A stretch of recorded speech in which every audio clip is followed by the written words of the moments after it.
2018 was the beginning. From podcasts to live events, Fight Night Picks was off and running. Do you typically train for a fight with a specific game plan in mind, or do you train for a certain opponent?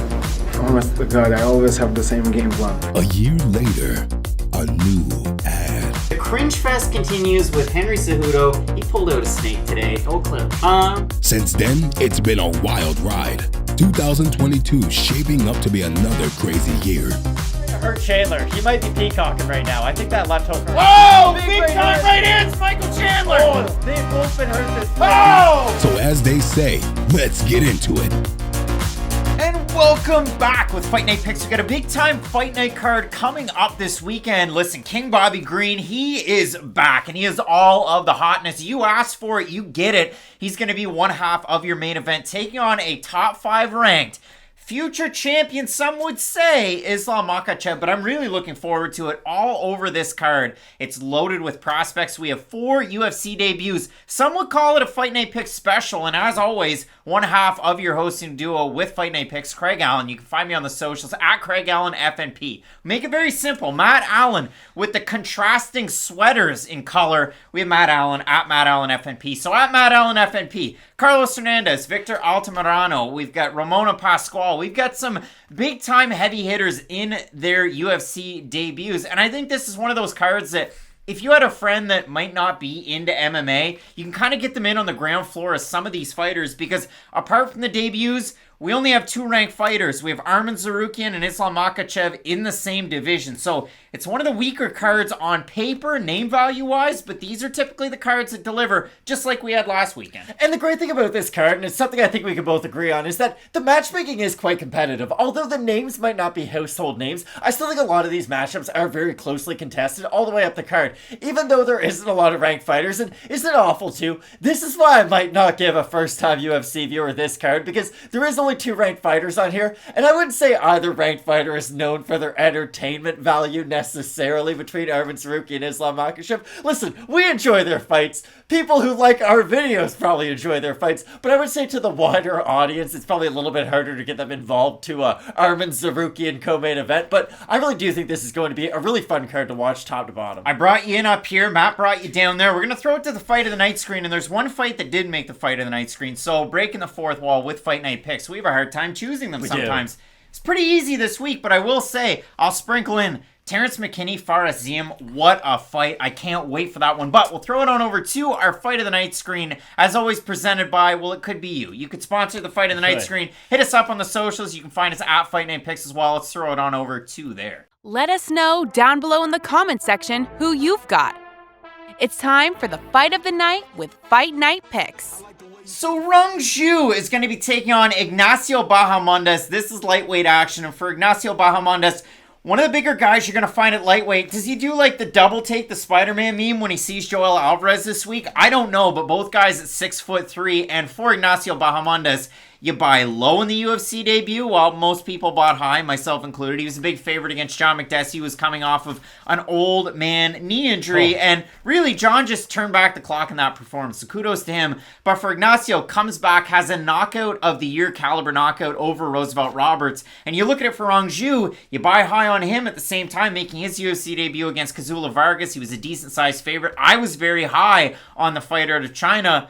Really, Kazula Vargas did something we didn't often see. He went strike for strike. He threw good volume. He was mainly known as a power puncher. So Rongzhu comes out his next time. He's originally scheduled to take on Dakota Bush. He gets Brandon Jenkins. And in that fight, he just about knocked him dead in the first round and really put together a well-rounded game plan. That's why I like this fight, because from distance, one guy has success. From close range, the other guy has success. When they mix it up, I think this has all of the makings for a Fight of the Night here. If the saying you're only as good as your last performance holds true, then oh my god, we are in for a treat. Because Ignacio Bahamondes, I know we got rewarded with a bonus against Roosevelt Roberts. We needed to reward him with something extra his next time out, because oh my goodness, that's one of the greatest knockouts you will ever see. Did a lot of research for this fight card, as we often do getting ready for these videos, but I just kept on hitting like 15-second rewind on that KO because it was a thing of beauty. But like you said, Rongzhu didn't have the best UFC debut, but showed promise. And that's really all you can ask for a lot of people coming in. We don't always look at the wins and losses and consider them. Sometimes it matters how you looked in a loss. Sometimes it matters how you looked in a win. Rongzhu looked great his last time out, and I think that if we do get the best version of Rongzhu and of Ignacio Bahamondes, we're in for an absolute treat this weekend. And when you look at our second pick, I mean, Alejandro Perez won Season 1 of The Ultimate Fighter Latin America back in 2014. Headlining was Cain Velasquez. I mean, it was UFC 180 at the time. And listen, Velasquez had his guy Alejandro Perez, and he continued to make moves over with American Kickboxing Academy. This is a guy with a stellar record in the UFC. His only losses are to Sung Yadong and Cody Stamann. He's taking on Jonathan Martinez, a guy who Matt thought could be a future champ in two different divisions. Top 15, Craig. However, for Jonathan Martinez, this is a guy that's kind of taken his lumps. He loses his debut against Andre Sukumtat. He was the most timid man on the face of the earth in Moncton, New Brunswick, Canada, close to the hometown of the boys. But when it's come to his other performances, save for the Davey Grant fight because he was a little reserved and then he started to put his punches together and then Davey just threw the old right hand, left hand knock him out. But for Jonathan Martinez, I think he brings a fire to this fight against Perez, a guy who is well-rounded, but loves to power punch and throw in the pocket. And that's why I think this is going to be a fight of the night. It's a very important fight for both guys' careers. Jonathan Martinez was a hyped-up prospect, suffered a few losses, and this is sort of make or break at this point. Against Alejandro Perez, some say Lady Gaga wrote a song about him. Not at all. But for Perez, he was a top 15 fighter. He did have quite a bit of promise in his career, but we've seen him stumble as of late. If you just look at his last 3 fights, he is only 1-2, and even his one win isn't against the greatest fighter of all time in Johnny Eduardo at this stage of his career. So for Perez, he really needs a win, because if he loses this one, being 1-3 in your last 4 and being the H that he is, it's not a great position to be at in the bantamweight division. And for Martinez, you can only lose so many times until you get thrown into that Eric Silva prospect category, so Martinez definitely needs to win. But these guys both come to throw hands, and I think it'll be a great fight. J-Mark coming in at 27, looking to make moves after he beat Zviad Lazishvili his last time out for Perez. The big win over a guy whose age I don't know. I don't think the world knows. Johnny Eduardo, a man of the people. But a big-time fight coming up this weekend nonetheless. So when it comes to not just this weekend's card, but the last 3, I stumbled out of the gates the first 2. I had a horrid showing, and then I came back like a phoenix rising the last 2, and then last weekend, both of us going 8-4. A lot of people out there in the comments section, though, went 9-3, so pat yourselves on the back. Good job for you guys out there in the comments section. Doing the damn thing every single week. Let us know down below in the comments section who you have fight over fight. There's guys like Akashdeep there every week. There's Dave Baker, who's out there every week. A lot of people out there in the community having a great time, making friends. So let us know down below who you have in some of these fights. It should be a big week. We got a slate of 12 fights, and as you know, if anything falls out, as we had last weekend, Mario Bautista, Khalid Taha, we hopped in with the old Jay Perrin video as quick as possible. We'll do that as best we can this week. I have the week off this week, so maybe it'll be a little bit quicker than normal, but I am really looking forward to this card. And Matt, I have a lot to say about some of these prospects coming up. I think it's going to be a really fun card. Again, it might not have the name value that some other Fight Night cards have, but the great thing is, and I think we talked about this a little bit on Question Mark Kicks, there's great fights on the horizon. We can see them. They're getting close. We're almost there. Really big pay-per-views coming up. Really great main events. It's just been really unfortunate that the last 2 main events have dropped out. We were supposed to have the Battle of Rafaels last weekend. This weekend, Islam Makhachev was supposed to finally get the toughest test of his career, because this is the thing, and I know we're going to talk about it a little bit later. If you beat Bobby Green, do you get a title shot after that? Probably not, exactly. But if you beat Benil Dariush, there's a real chance to get a title shot after that. So it is unfortunate that Makhachev, there always seems to be an oh, by the way, every time he is afforded one of these 5-round opportunities. But I still think it's going to be a great main event. Maybe King Bobby Green can go out there and get the win like Craig Allen with Fight Night Picks. I realized they made a mistake. I'm going to make this mistake throughout the show. I'm going to call Adriano Martins Adriano Moraes. You know, your one championship guy. No, Adriano Moraes, great current fighter. Adriano Martins, legendary former fighter. I make the mistake quite a few times. It's a disclaimer. Let's get into it. Adriano Moraes, that remains to be seen, but a big-time fight card coming up this weekend. You're not going to want to miss any of it. So keep it locked in with Fight Night Picks. We always say, let's get into it. Really interesting fight coming up this weekend. Flyweight never die. We have Victor Altamirano taking on Carlos Hernandez. Couple of flyweights that are getting the opportunity, having won their fights on Dana White's Contender Series this past season by split decision. That's something that we don't see very often. And for Victor, coming out of Mexico City, Mexico, training in Texas out of V-Fit, House of Champions. This is a guy who, even though he won the fight, his opponent, Candelario, also got a contract. That was the first contract handed out on Contender Series in, the 5 seasons of the show, where the loser actually got a shot. And in the first round, Candelario looked really good. In the second round, he slowed down. In the third round, he got beat fairly handily.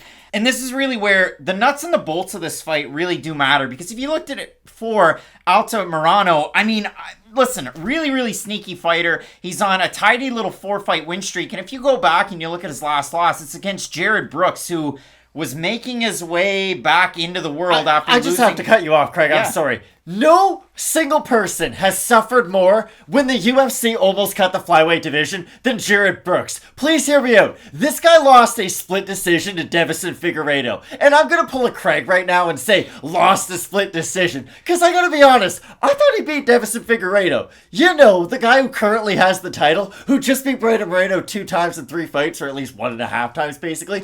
Jared Brooks ends up losing his next time out to Shorty Torres, which was weird because he knocked himself out going for a takedown. Hashtag look into it, Eddie Bravo style. And the UFC gets rid of him because they believe they're going to give up the division. He hasn't lost a fight since. Now, currently he is under contract with 1 championship, so he has landed on his feet. It's not like it's ended all poorly for him. But oh my goodness, I get sad thinking about what could have been with Jared Brooks. A dominant wrestler who had really good cardio, decent stand-up. I just get really upset thinking about the fact that he was able to go tit for tat with a guy like Davison Figueiredo. Then he has sort of an embarrassing moment against Shorty Torres, and then we never hear about him again. Sorry, I'll give it back to you. I just had to get that out. No, there's somebody in their car that's just banging the steering wheel because we went off topic, but I'm absolutely fine with it because it does help tell the story of the loss that Victor Altamirano has on his record. Because if you do go back and watch that, and if you factor in Jared Brooks' overall career arc, the guy was on a heater of a win streak. He was so good. Undefeated as an amateur, undefeated as a pro, loses to Figueiredo, loses to Shorty Torres, then goes out, beats Roberto Sanchez, has an accidental headbutt in Ryzen, so it's a no contest on his record, beats Altamirano, beats Oshie in the rematch, and then he goes out and gets 2 wins over with 1 championship. Jared Brooks is a very good fighter, and when he fought Victor Altamirano, he goes out there, takes him down at 5 seconds of the first round, and holds him down for the entire first round. Then in the second round at 11 seconds, he catches a kick and takes him down and then ends up finishing him. So for Victor, again, that's his only loss as a pro. As an amateur, pretty decent little career. He did go 4-3 as an amateur, but this guy has had an interesting run because all the way up into the Jared Brooks fight, he was 6-0, 5 of those wins by finish. But he hasn't really gotten a lot of finishes since. He does have one over Lloyd McKinney. That is a very, very good one. Lloyd McKinney is one of those guys in the regional scene that if you pay attention in the States, you know his name. 2nd round triangle choke win there. He then goes out and headlines LFA 100. The best part for Victor Altamirano, the craziest part of it is, you might not know this, in 2017 as an amateur, he was on the undercard of LFA 1.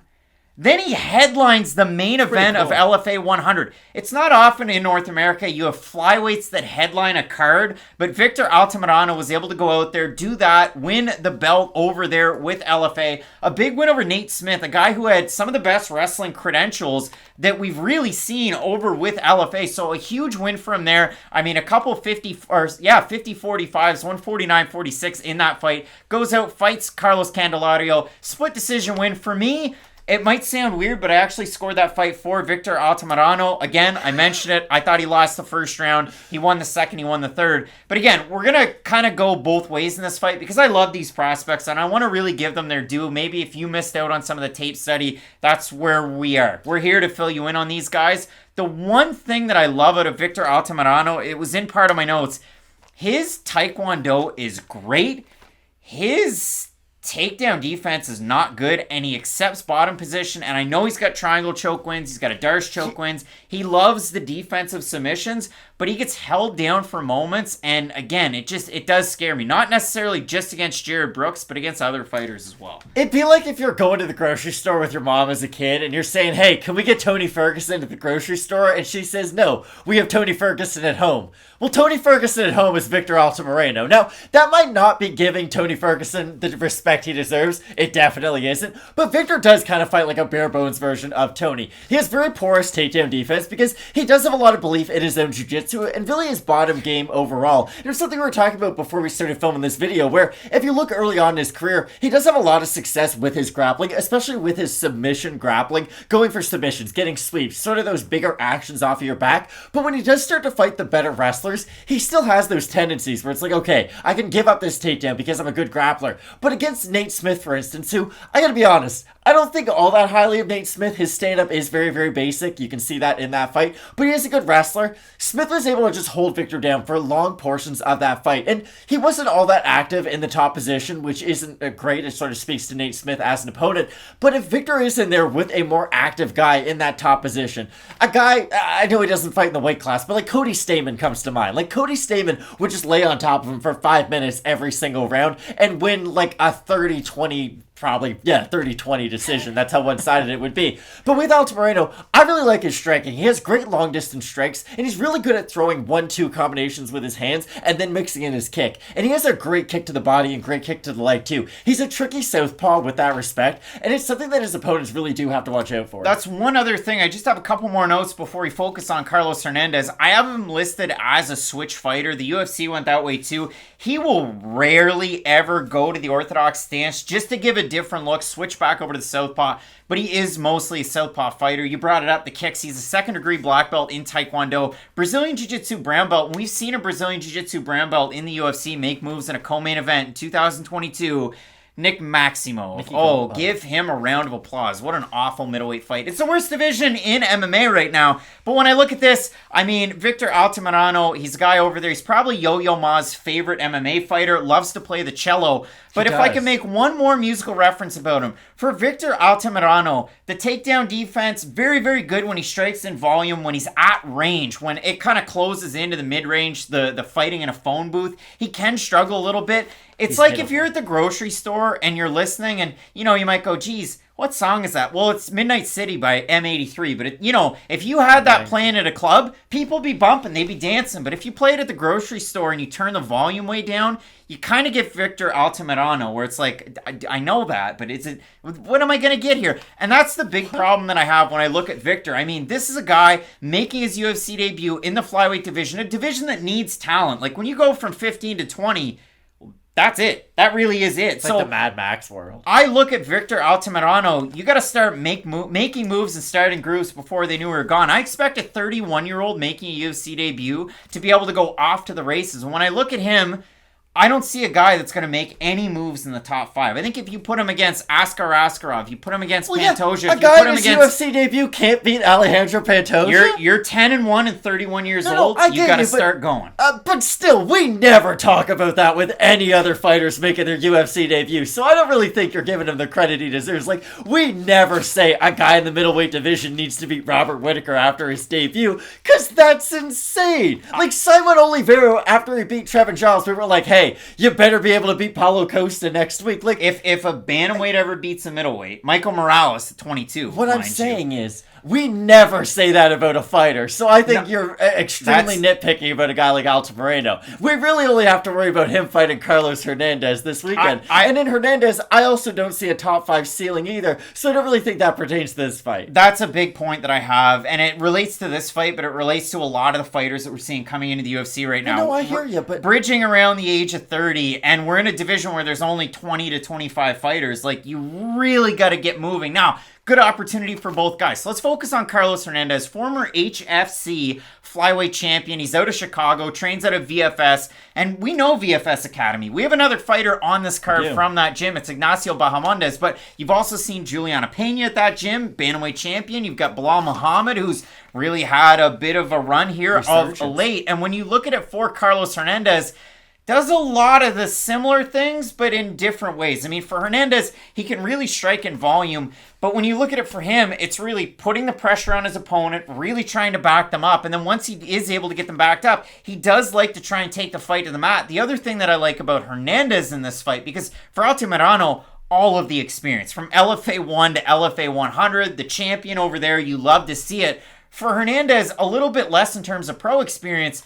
2014 IMMAF champion over at the World Championships. Like, this guy has a ton of amateur experience. What was it? 13-2 as an amateur, and he is now 7-1 as a pro. He won his fight on Dana White's Contender Series by split decision. He had a hell of a fight over there. He definitely, it's the same thing as Altamirano. Lost the first round, and I thought that he won the second and the third against Daniel Barres coming over from Spain. And with Spanish prospects, to me in the UFC, it's kind of a mixed bag. You hope that they're Juan Espino. You hope that they're Joel Alvarez. But sometimes when you look at the level of competition, it's weird. Now, for Barres, he had a fight against Manel Kopp. No disrespect to Juan Espino, but do you think anyone's like, I really hope I'm Juan Espino? Just me. But when I do look at this, I love the level of experience out of that last fight. But other than that, it has been some weaker competition as a pro. But Hernandez is winning the ways that you want to see a guy win, too. To me, this fight comes down to range management for both guys, because if Carlos Hernandez can't get on the inside, he's going to get destroyed at kicking range. I truly do believe that, because with Hernandez, you mentioned it, the Bilal Muhammad comp is a fair one. Again, Bilal Muhammad is like the best version of what Carlos Hernandez possibly could be, because Hernandez does like to box himself into that wrestling range, and against a guy like Victor Altamirano, we know that he does struggle with his wrestling defense, and I do expect that to be a problem for him in this fight. But again, I do like Victor's cardio in this matchup. I do think that if he is able to at least keep it on the feet, and this is the weird thing, and I could be talked out of the point that I'm about to make, so please hear me out. I think the way that Altamirano defends takedowns is going to help him conserve energy, because he doesn't fight for a lot of underhooks, because he isn't really going in there to wrestle out of a lot of those chain wrestling takedowns. He'll just sort of give up that top position, which again, I don't necessarily think is a good thing, but I do think for stamina management, it might actually help him, because he has shown the ability to volume strike later on in his fights, and I'm not just going off his last performance either. If you go back and watch his fights, in the 4th and 5th round, he does look like a similar fighter to the guy who's in the 1st and 2nd round, which does mean a lot about a fighter coming in, because how many prospects do we see where it's like, wow, their skills really jump off the page, and then the second they get tired, we're like, oh my goodness, that's a pretty big flaw. With Altamirano, I don't expect that to be a really big issue for him coming into the UFC, so for me, I do put a lot of stock into that, so I do see this as being very much a distance management fight for both guys. If Victor can keep his back off the fence, keep it in the middle of the cage, and really keep it where he can throw his kicks, I think he's going to have a ton of success. And on the flip side, if Hernandez can cut off the cage effectively, which is going to be difficult to do, again, that is one of those skills that it normally takes you to get into the top 15 before you really perfect it. Look at a guy like Sean Strickland. Kind of good when he would follow his opponent, but now that he cuts them off and gets them up against the cage, a much improved fighter. If Hernandez can cut off Victor and get him up against the cage, I do think he'll be able to have a lot of success with his takedowns and with his boxing. I just think on the feet, Altamirano is the much more dangerous fighter. And that's the scary thing. You brought it up, and I brought it up earlier. You rolled your eyes. But the scariest part about this is we got to talk about guys being able to cut the cage at this stage in their career, at 28 and 31 respectively, in their UFC debuts. It doesn't get any easier than this, and at flyweight, it is so easy to get a couple of wins together and make a move. I mean, think about it. Amir Albazi's unranked. Imagine if that guy was able to have a few more fights. I think he would blow a lot of these prospects out of the water. But here I am sitting here looking at this fight. When we look at the odds for this one, a little bit of a surprise because they've kind of switched poles. I mean, Victor Altamirano, open to -150 favorite. He's a +101 right now. For Hernandez, open to +130. He's a -123. If we look at the Tapology votes, surprise to us as they are to you. Matt, I'm going to say over-under, going with the Mexican fighter, the former LFA champ. I'll give him benefit of the doubt. I'm going to say 65% for Altamirano. I think they'll be under. I think they'll be closer to 50-50. Oh boy. 578 total votes, 82% Altamirano, 91% by decision. For the 18% that have Hernandez, 70% by decision. And listen, we've really given both of these guys their flowers, or at least we've tried to. My negativity just extends overall to the prospects in this division because it really is a tough one. Unless you're like a world champion from another organization, you come in, you have a great opportunity. It's just, I'm down on the fact that lately the average age of a UFC prospect is between 29 and 31. But when it comes to this fight, I love Victor Altamirano. I love his southpaw stance. I like Carlos Hernandez based on the fact he's also a Pan-American kickboxing champion. Yes, HFC, LFA, totally different levels of competition. Out of Hernandez's wins, the combined opponent record is 8-5, which is not very good when you have, 6 wins before Dana White's Contender Series. I love the stick-to-itiveness for both of these guys. We wouldn't have this as a well-matched fight, or we wouldn't view it as a well-matched fight if it weren't like that. But for me, I like Hernandez because the guy doesn't stop pressuring and working the takedowns. And that's why I think it's going to pay out. Again, for Altamirano, I love the striking. I think ultimately, you look at the trajectory for both of these guys in terms of how they've been winning their fights, I could definitely see this one going the distance as well. I just think Hernandez is going to be eating a lot of damage when he does try to get in range, and I do think that that's going to accumulate quite a bit over time. I'm not predicting a finish for either guy, but I do think Altamirano is at least the more dangerous guy on the feet, and even on the mat too, I will say. With Altamirano, I don't think he has high-level submission ability. Like, this was always my point with Cyril Gahn, and why I would kind of roll my eyes when you talk about his submission ability, because he's good at submitting guys outside the rankings, but he's probably not going to use that to beat ranked fighters. With Altamirano, I don't expect him to be able to out-grapple ranked fighters in this division, but I do think that if he is able to fatigue guys, I think he will be at least tricky on the mat with some fighters, and he might be able to catch a neck here or there. But I think my overall prediction will be Altamirano, but I think this will be a great fight for both guys. Big time fight coming up this weekend. We're split on the pick. Matt going with Team Mexico. I have Chicago's own Carlos Hernandez. Let us know down below in the comment section who you have. You will not find a longer breakdown on unranked debuting UFC flyweights than you will here with Fight Night Picks. So let us know how you feel about that one. Keep it locked in with Fight Night Picks. We always say, let's get into it. Papa, what are we doing here? We have a fight coming up this weekend at welterweight between Ramiz Brahimaj coming out of Fortis MMA on the wrong side of a decision his last time out. That was back in January against Court McGee, where the Crusher just continued to pressure and work the cardio of Ramiz Brahimaj till I thought he was going to give up, but he didn't. And now we have Micheal Gillmore coming in here. He's 6-4 as a pro, losing his last 2 bouts. One of them, it's on the Ultimate Fighter, so does it really count? But if you look at it in his last fight, he comes in on short notice. He takes on Andre Petrosyan. He had a good second round. He did. I can say that. But in the first round, in the third round, Gillmore was absolutely held down. And I mean, for Petrosyan, he comes in with a huge college wrestling background. And he either wins in the first round or gets beat in the second round due to exhaustion. And oddly enough, in his last 2 fights, the one against Gillmore and then when he took on Zhang, UFC's own, he was 3-2 in that fight. Heavyweight. He was able to get a nice win in the third round and a nice win in the third round against Gillmore. But again, the references don't really stop here because I look at this one, I don't know what you're feeling about this one, B, but overall, it really is a buy low, sell low opportunity on both of these guys. So this is what I guess I just get to poke fun at. You were a fan of Ramiz Brahimaj at one point, but he has not been good in the UFC whatsoever. Now let me defend the point. But back in 2018, Ramiz Brahimaj at the time was undefeated. Every win was by submission. They were all very quick. And then since then, he's alternated wins and losses on a Charles Rosa or Randa Marcos-esque streak in his last 8 fights. Now, he lost the last fight, so he's going to win this fight. If you want to play that game. But that game's stupid. But the craziest part is, Matt, cardio abandoned him. Now we're going to fight a month later?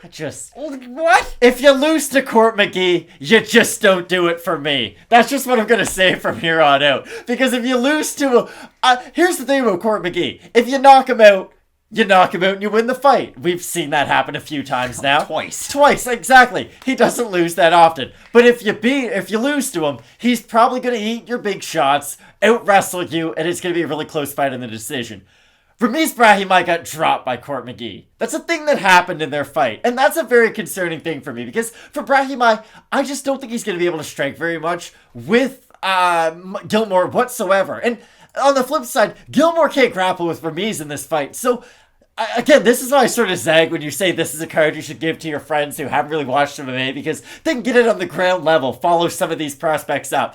The worst version of this fight is Gillmore might have a little bit of success in the feet. Brahimaj takes him down with like 3 minutes left in the first round, works for a submission that he never gets, and then you get 2 of the most tired fighters you've ever seen for another 10 minutes. So this one's tricky because, again, it's hard to get excited for a guy that's 6-4. It's hard to get excited for a guy that's 9-4. And in the UFC, for Ramiz Brahimaj, he got outstruck by Max Griffin. Max Griffin's a hell of a striker and a good boxer. Hands. but his ear gets flopped off, and then he goes out there and he submits Sasha Plotnikov very quickly. So it lends credence to, okay, Ramiz, I'm a first-round submission artist. And then... Wait, to quote Smash Mouth, were you a believer after that fight? I go with the Monkeys version, but I was always a believer, so unfortunately I'm still here. No doubt in your mind. And then that loss to Court McGee. So I really had to go through and look at this fight this way. I had to break down the X's and O's for both guys, because for Ramiz, he was a big-time hitter over with LFA. And I mean, that's the big thing. That's my first part of my notes. Chuck's leather.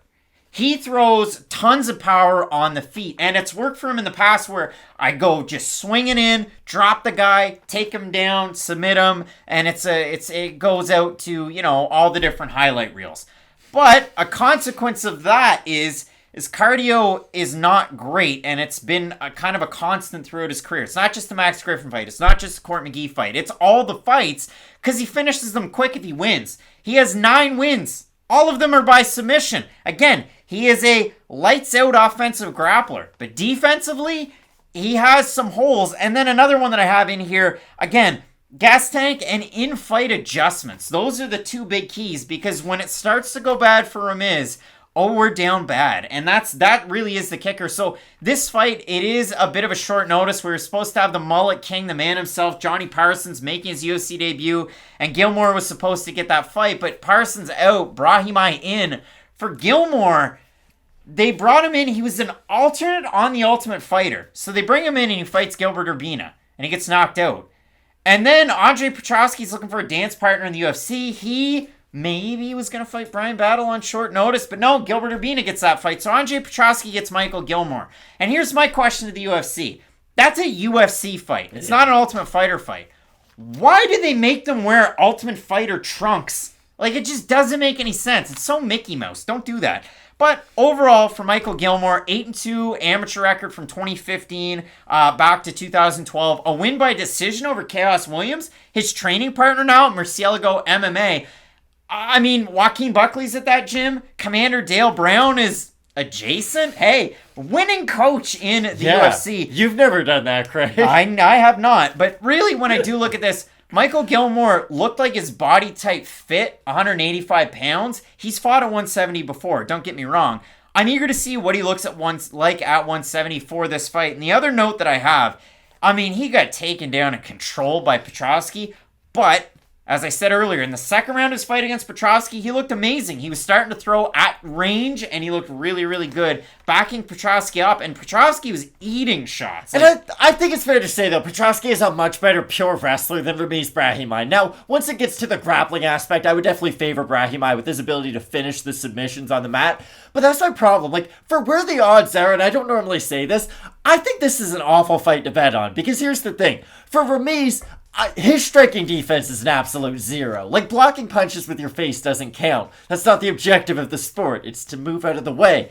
But against a guy like Gillmore, it only takes 1 or 2 combinations to really hurt someone like Ramiz Brahimaj. And I can easily see Gillmore landing something big early, hurting Ramiz, and Ramiz just never really being able to recover early on in the fight, and Gillmore ends up winning via TKO. But the flip side is, Brahimaj could go out there looking like the second coming of Damian Maia.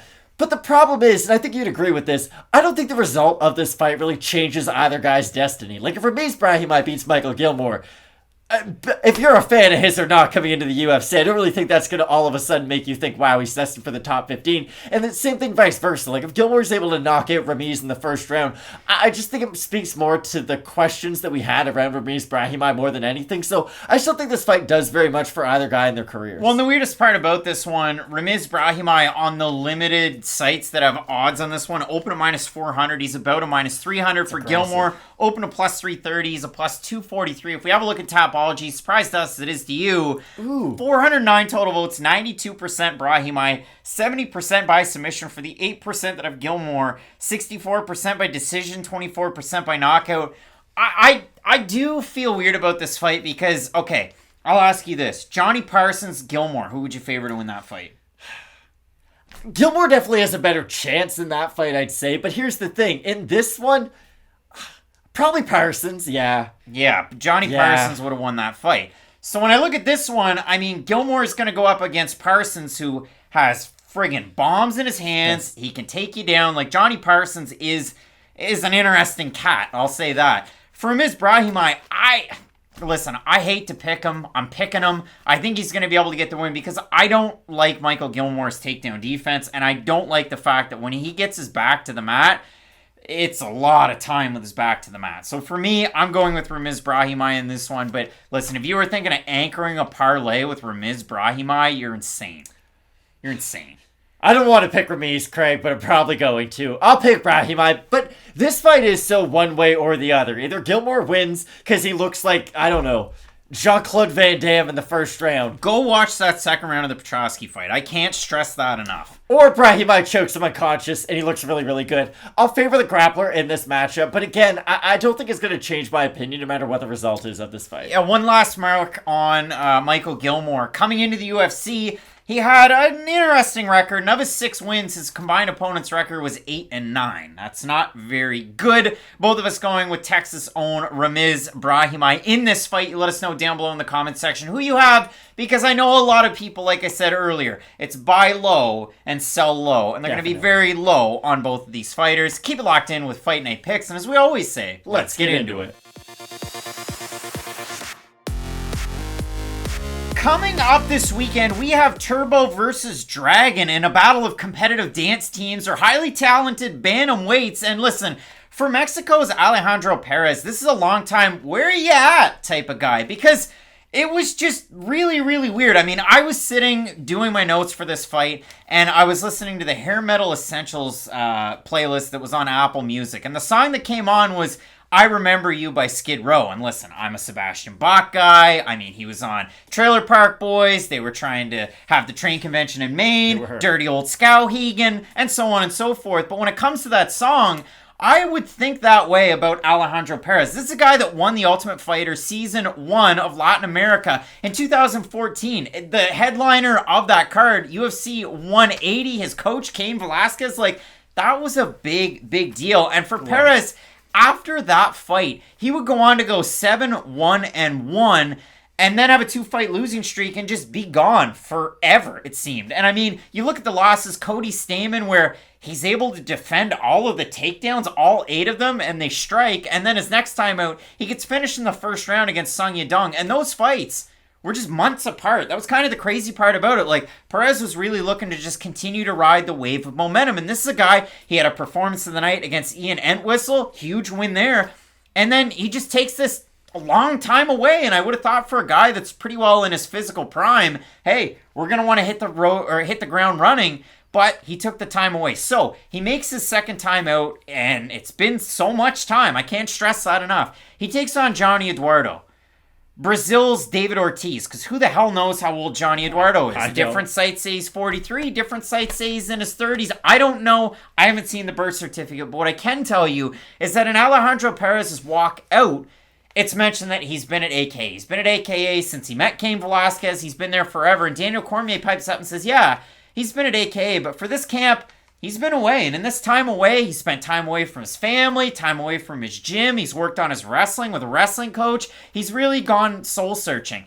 And you know what, Matt?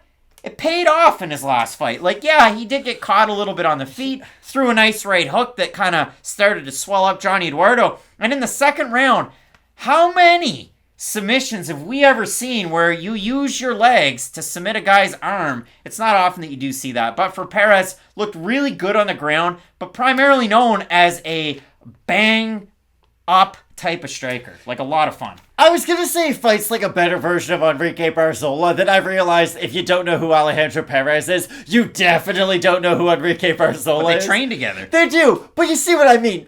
Good volume striking on the feet, can use the wrestling offensively and defensively if things do go south on the feet. But my issue with Perez is when he throws punches, he is very susceptible to the counter strike. Like, we even saw that against Johnny Eduardo, and that's why I disagree with you a little bit about him looking better in the Eduardo fight, because it's something we bring up a lot, how sometimes you can look better in a loss, and sometimes you can look worse in a win. I thought Alejandro Perez didn't look all that great in that win against Johnny Eduardo, because, let's be honest, Johnny Eduardo, even at his prime, was barely a top 15 fighter, and he is nowhere near his prime anymore. So to me, for Perez to look good against Eduardo, but still get pieced up on the feet a little bit, it does give me cause for concern, especially when you're going in there against a guy like Jonathan Martinez, who yes, we understand what the faults are of Jonathan Martinez.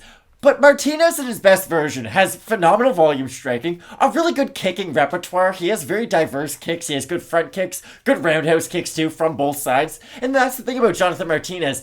Offensively, I would say that there are a few fighters who can match him on the feet with their volume striking. I know that's a bit of a hot take, but he really does have great offensive striking on the feet.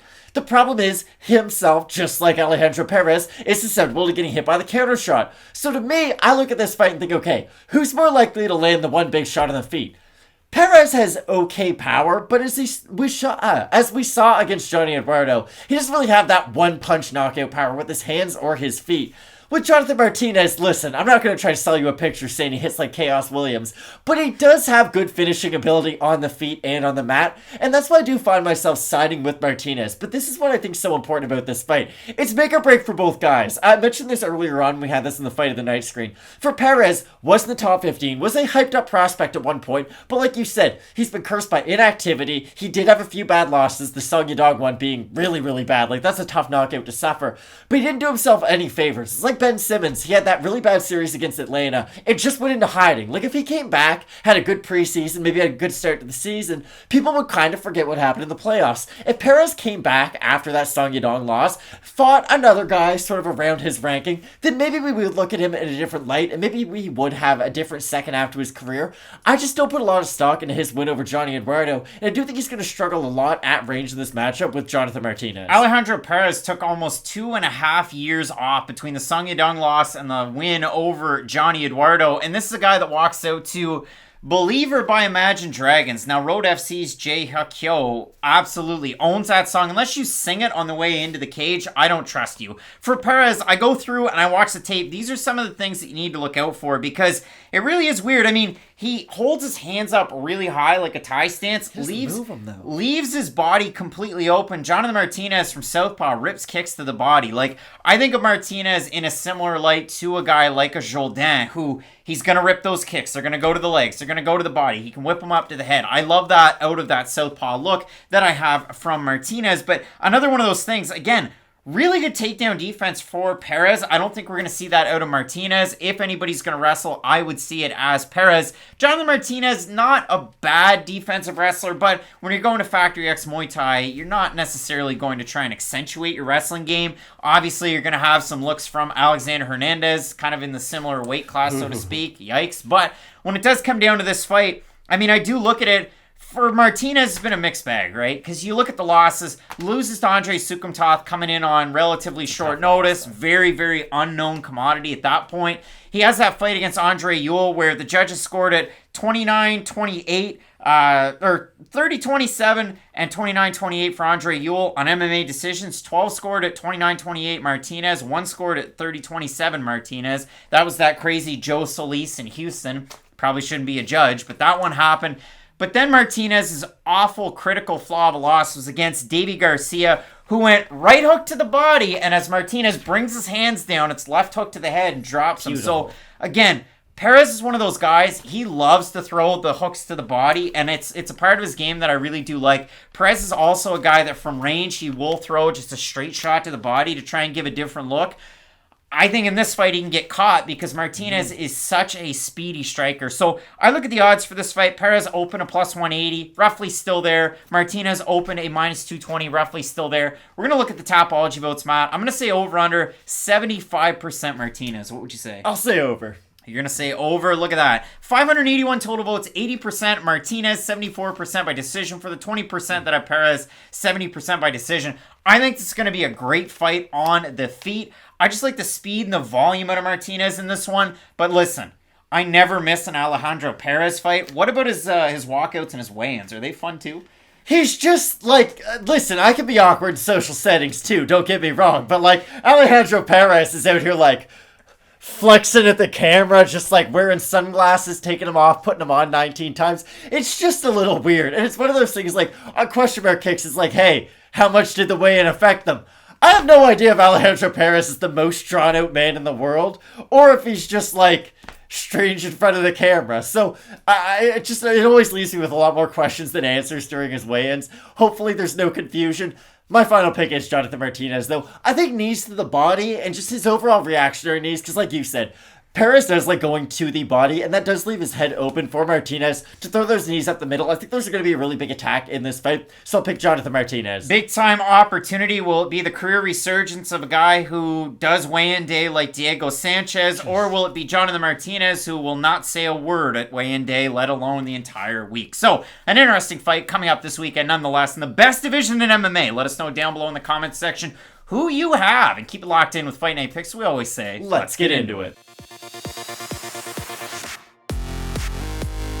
Former atomweight star Jinh Frey coming in here this weekend, taking on current Instagram star, we have 24K, Hannah Goldy, in a battle of fighters who are at strawweight, but both taller than tonight's featherweight, Josiane Nunes. How crazy is that? It doesn't make any sense to me, nor to you, probably nobody else. But the fight that we have in front of us here is a very important one in this division, because while it might not implicate the rankings just yet, these fighters are definitely rankings adjacent. For Hannah Goldy, an interesting fight her last time out. She was able to get her first UFC win over 4-4 Emily Whitmire, the old Spitfire, that didn't know at the World MMA Awards who Brian Campbell or Luke Thomas were when she presented them with their award. I thought that was funny. They thought it was funny. She thought it was funny. Everybody had a laugh. Maybe we'll be up for that this year, but probably not. However, what I will say was, for Hannah Goldy, we got to see a different dimension out of her game. Something that we weren't used to. Something that deviated from the norm.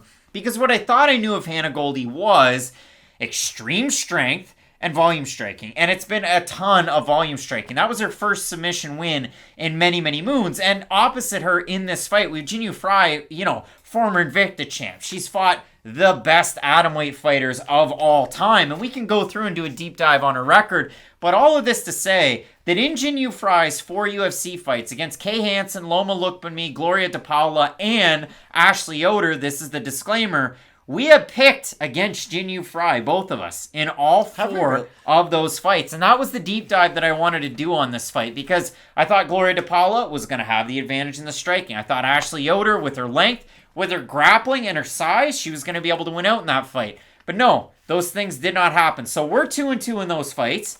Jinh Frey is also 2-2 in those fights. So Matt, again, with that disclaimer out there that we haven't picked Jinh Frey in a single UFC fight, what do you have to say in this fight? Because again, for Frey, she's normally undersized against most fighters, but she actually has a reach advantage in this fight. And she has sort of later on in her career, I'm not saying she's a strawweight, but she fills out well enough at strawweight. And I'm glad you said that, because I do think that is a really important point. I know people are sick and tired of me feeding this dead horse, but Jinh Frey is not a strawweight. We're trying not to say beating a dead horse, so we say feeding a fed horse, but you're just trying to feed a dead horse, and that's the weirdest thing anybody's ever said. That's why I combined the two. Come on, Craig. Don't dissect everything. The problem with Jinh Frey is that she really doesn't belong to this division, but I do think that if you look at her record and her first 2 performances compared to her last 2 performances, it's kind of like when Max Holloway fought Dustin Poirier at lightweight the second time around. I know that's a weird fight to go to, but I do think that's a good fight to bring up, because if you look, both guys were at featherweight, fighting at lightweight, but Poirier had years to really fill into that division and become an actual UFC lightweight, whereas for Holloway, it was just sort of a quick pit stop. He just wasn't cutting the extra weight. With Jinh Frey, I feel like her first 2 fights in this division, she was just not cutting the weight. She hadn't really filled into the strawweight division. Whereas now, she does look a little bit bigger, but this is my issue. If only now you're starting to come into your own physically, especially in this division, at the age of 36, I just wonder about what your overall ceiling can be. We know how good she was in her prime and in her own weight class, but it's one of those things, and again, people are probably sick and tired of me talking about basketball, but it's like how some star players, they're really good on a team that's sort of built around that player. Like James Harden in Houston. You can shoot the ball every time you touch it, everything's going to be built around you. That's kind of like Jinh Frey at atomweight. You're the physical fighter, like everything's sort of built to your specifications. Whereas at strawweight, you're not always the strongest fighter. You're not always going to have the wrestling advantage. Sometimes you might have the wrestling advantage, but since you lack the physicality, your opponent can just kind of make up for their lack in technique. I just think with Frey at this division, she's always going to run into a weird roadblock with her physicality, especially with someone like Goldy, who might not be the most technical fighter, might not be the most heavy-handed fighter, but she is so damn strong physically that you know somebody who doesn't really fit into this weight class is going to be at a huge detriment, especially when it comes to the clinch. Hannah Goldy Goldy looks strong. She probably is strong. She has 50% takedown defense against a poor level of UFC competition so far. I mean, Miranda Granger, the first loss, that was at 125. Diana Belbizia, where she almost gets finished in the first round on the feet. Like, it was not a good performance. And then she beats 4-4 Whitmire. So it's been a mixed bag out of these two. I mean, I go down, I look at my notes. Negative 1.2 strike differential for Jinh Frey in the UFC. Positive 1.2 for Goldy, even though she's 1-2. Like, it really is kind of splitting hairs. So when I do look at the way that both of these women fight, this is my major takeaway. For Jinh Frey, she has the length in this fight in terms of the striking or the reach advantage that she has. But for her to win, she has to crash distance against a lot of fighters. Like, you see it in the Ashley Yoder fighter, a much bigger fighter. When Jinh fights behind the jab and then she paws the overhand left and throws it out there, she's able to crash in and back up. Until in the second round, Ashley Yoder, at minute 3, go back and watch that fight. At minute 3, Ashley Yoder has her hands to her side and her head, like, not even looking at the clock, just looking up. She looks completely dejected. And then about 40 seconds later, she goes, jab, or well, I guess for her, jab, right hand. Jab, right hand. She throws it 5 times, back to back to back, and Jinh Frey's hands are here, and she just continues to eat the combination. So, did not like that when I went back to see it. Really good takedown defense out of Jinh Frey, but again, when she takes on different fighters, like Loma Lookman's not a big fighter, but some Thai fighters have really good takedown defense just off of the defensive hips, and for Loma, she was able to defend all the takedowns off of that. When I look at Hannah Goldy, I mean, volume striking, you submitted Emily Whitmire, but that doesn't add to the mystique of Hannah Goldy, if you know where I'm going with this. But on the flip side, though, beating someone like Ashley Yoder doesn't really add to the mystique of Jinh Frey, and I just really think that speaks to how hard this fight is to predict. That's true. So we look at the odds for this. Jinh Frey open to minus 125. She's minus 185. For Hannah Goldy, open to plus 105. She's plus 142. If we have a look at the Topology votes, Matt, surprise to us, they are to you. Frey almost a 2-1 favorite at this point, so I'm going to set the over-under at 67.5%. What do you say? I think it'll be over. I think it's going to be over, and it is. What is that? 617 total votes, 76% for the former atomweight champ with Invicta. 93% of the fans have her to win by decision. For the 22% that have Goldy, 78% by decision. And Matt, for both of these women, not really known for winning necessarily by finish. So how do you see this one playing out? I think Frey's the more technical fighter, and for that reason I do have to pick her. Again, could I be wrong because Hannah Goldy can outmuscle some positions? Could she outstrike Frey on the feet? Yes, of course she could. But I do think when I have to break this fight down, I do think Frey's the more technical one. So if it does go to the mat, I think you should be able to out-grapple Hannah Goldy, especially if you have prolonged grappling sequences. If it's just a flash here or there, Goldy will be able to use her physicality to buck out of some of those positions. But if Frey can actually get her on the ground, get her flat on her back, and really start to expose some of the holes in her grappling, I do think Jinh Frey can have a lot of success. Yeah, the weirdest part about it is for Goldy, she has a great opportunity on Dana White's Contender Series, gets the win over Kaylee Robbins, then loses to Granger, loses to Diana Belbizia, gets outstruck, gets knocked down, but she takes Belbizia down. That's not going to work in this fight. And she gets taken down a couple times by Whitmire and ends up getting the submission her last time out there. So for me, I do like Jinh Frey in this fight. So this is a first for Fight Night Picks. In 5 Jinh Frey fights, this is the first time we picked her to get the win. So a big red flag out there on this one. But both of us going with the fighter out of Genesis BJJ, Jinh Frey, to get the win coming up this weekend. And you're not going to want to miss the main event of this card. Bobby Green saving it on short notice, taking on, is he a future champ? Islam Makhachev. You're not going to want to miss this. Keep it locked in with Fight Night Picks. We always say, let's get into it. Big time fight coming up this weekend in the lightweight division. We have T-Rex Terrance McKinney taking on the smile killer Fares Ziam out of France. Can't wait for France, or at least somewhere close to France. I mean, hey, London's got a card coming up. You love to see it, but UFC over in Europe definitely needs a big time boost, and it's with fighters like the K1 kickboxer that is Fares Ziam. What a fun guy to watch. And for Terrance McKinney, probably the best UFC debut ever. I mean, really, his win over Matt Frevola, kind of aging like a fine wine, but it has been a while since we've seen McKinney in the cage. And this fight right here was booked not that long ago, but the fight falls out. It's rebooked. We have an entire video about it. So we'll throw it on over to the original prediction video. We'll offer up the new odds and a final pick and prediction on this one.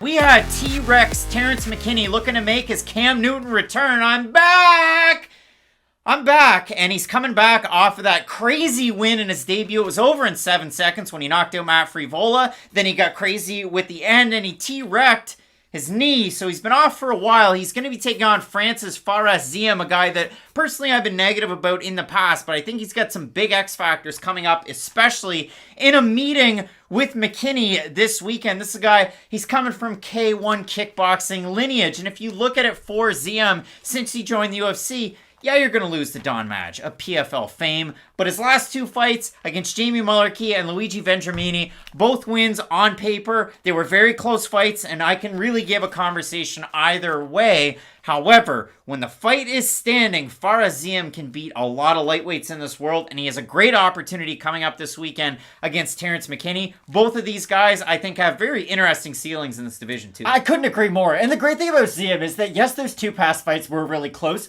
but the level of competition's pretty good. Like, Luigi Vendramini, okay, maybe public perception's not great of him, but still, if you know, you know. And if you know, he's a pretty talented fighter and a very well-rounded one at that. And we all know how good Jamie Mullarkey is. Like, he's extremely well-rounded, he's got great power. So I do agree with you. Very close fights, but still, it's not like he's having close fights with guys who are fresh off Contender Series. Now, on the flip side, Terrance McKinney's one of the more interesting prospects in this division right now, because a lot of people will remember Paddy Pimblett gets his great UFC debut, looks great against Vendramini, gets rocked, knocks him out, and then people are saying, hey, does he have the best UFC debut of the year? Is he kind of the rookie of the year?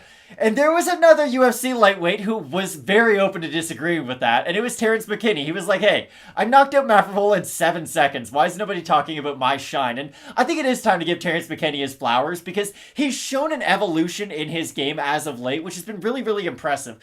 Let's talk about it, because for McKinney, That's what I was going to do. Everybody just assumes that he's a guy that gets it done with his hands, right? Like, you look at those last 4 fights, done in 16 seconds, 17 seconds, a minute 12, and then 7 seconds, knocking guys out cold. Matt, what's his primary skill?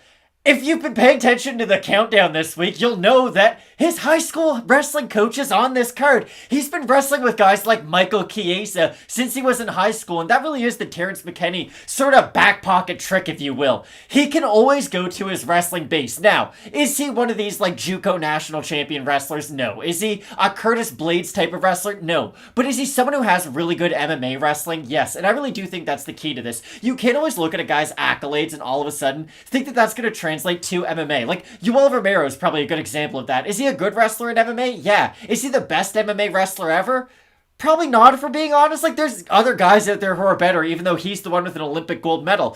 Terrance McKinney's another guy who sort of proves that even though he doesn't have the collegiate background or the wrestling or the Olympic background, he's got really good MMA wrestling, and it's going to be a big factor in this fight, because at range, Fares Ziam's a guy who not only can put a lot of volume together, he's somebody who can start mixing in combinations early on in the fight. And if you're caught 6 feet away from him, because it seems like he can hit you from across the cage, it's going to be a really, really long night in the office for you, because you're so far away from him that it's really hard to get your entries on any of your strikes or your takedown attempts. The craziest part about this, people will disagree. If this is the thing that's clipped out there, if this becomes a YouTube short, I might look stupid, but here's the deal.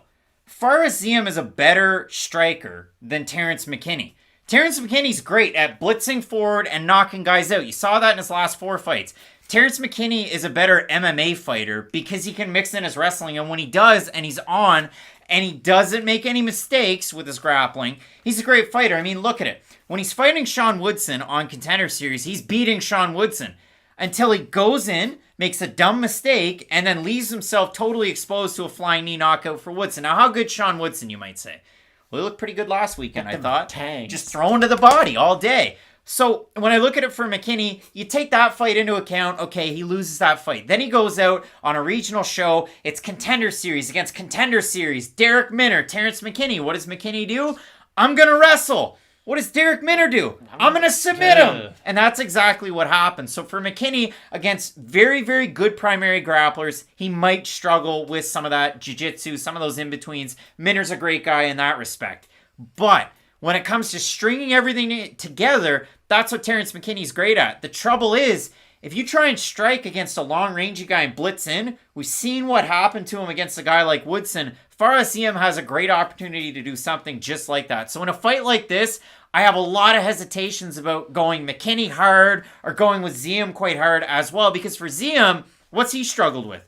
Third rounds against Luigi Vendramini, takedown defense. Well, everybody knows that he's pretty well a pure kickboxer, so they just hammer away at the takedowns. Sometimes Ziam can grab one underhook and at least keep it up against the cage, but when he's stationary and he's striking from the clinch, he's at a giant disadvantage in his fights. He really is. And the frustrating thing about Ziam is that his technique's good, his hand speed's good, his combinations are good. He doesn't really have great power on the end of his shots. I know he's got great striking acumen and a great striking background, but he's just not somebody who can go out there and really get one of those one-hit quitter knockouts. And it'll be really interesting to see what happens in this fight if McKinney has success early, especially with his strikes. This could be one of those weird Bizarro worlds where maybe McKinney gets a knockdown early and it's the worst thing that ever happens to him, because then he gets confident with his power and he is sort of just getting picked apart on the outside trying to set up another one of those big overhands.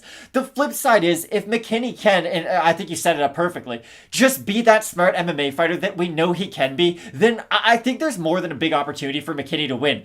This is the thing that people got to remind themselves. The knockouts are recent. Like, they're a recent phenomenon. Now, that can be taken two different ways. Carlos Condit, before he went to the WEC, had a lot of submission wins against lower levels of competition. And for McKinney, some of that is true, to be completely honest, but McKinney is far more likely to take this to the mat out of these two guys. And I don't think Ziam can create separation. I guess that's the last thing I want to say. Ziam, like you said, is good at digging the underhook, but he'll just kind of sit there afterwards. You can hold him up against the cage with the underhook, and I do think that if McKinney doesn't just get discouraged after that initial takedown attempt, and if he does stay glued to Ziam, I think he's got a pretty good path to victory. So the odds on this fight in the rebooking, the reshuffling, the rescheduling, they opened at par. Far as Ziam, the slight favorite in this one right now, somewhere in the range of a minus 125. The comeback on Terrance McKinney, anywhere between a plus 110 and a plus 115. So you heard what we had to say about this one. Obviously, with Terrance McKinney, he wrestles with reckless abandon. He also strikes that way too.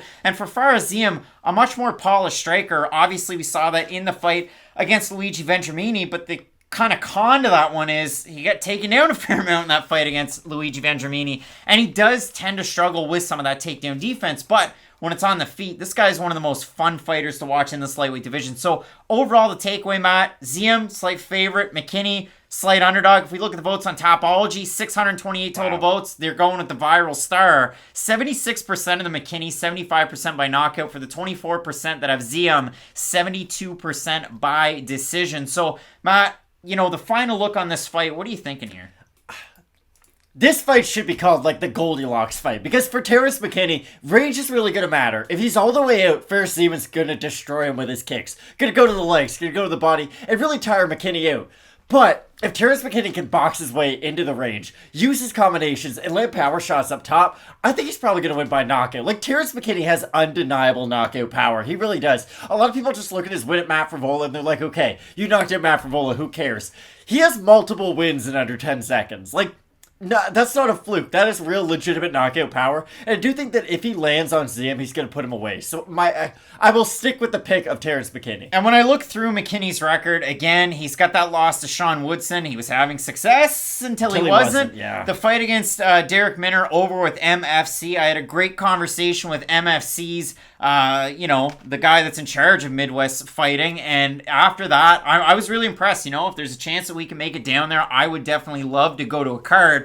Having said that, McKinney wrestles himself into a submission, so it was unfortunate to see it that way. But in a fight like this, I will take McKinney, but I have to say, I mean, Fares Ziam, again, when it comes to once he finds his range, it really can be over. It's just with McKinney, he has the X factor of the wrestling, and I really do like that in this fight. And the thing about Ziam, he's a very skilled striker, but he's not a knockout striker by any means. I sort of lump him in with, I don't want to say Christoph Jotko, because Jotko is, like, he's not a knockout artist by any means, but with Ziam, it is a lot of volume. It is a lot of 1-2 leg kick. It's a lot of stuff that builds up over time. So if it ends early, it probably will be McKinney, but if it goes to decision, and if McKinney isn't able to get a lot of takedowns, I could see Ziam using a lot of volume striking and winning this by decision. So I think this will be a really closely contested matchup. Big time fight coming up this weekend. Do you have Francis Fares Ziam, the smile killer, to get the win?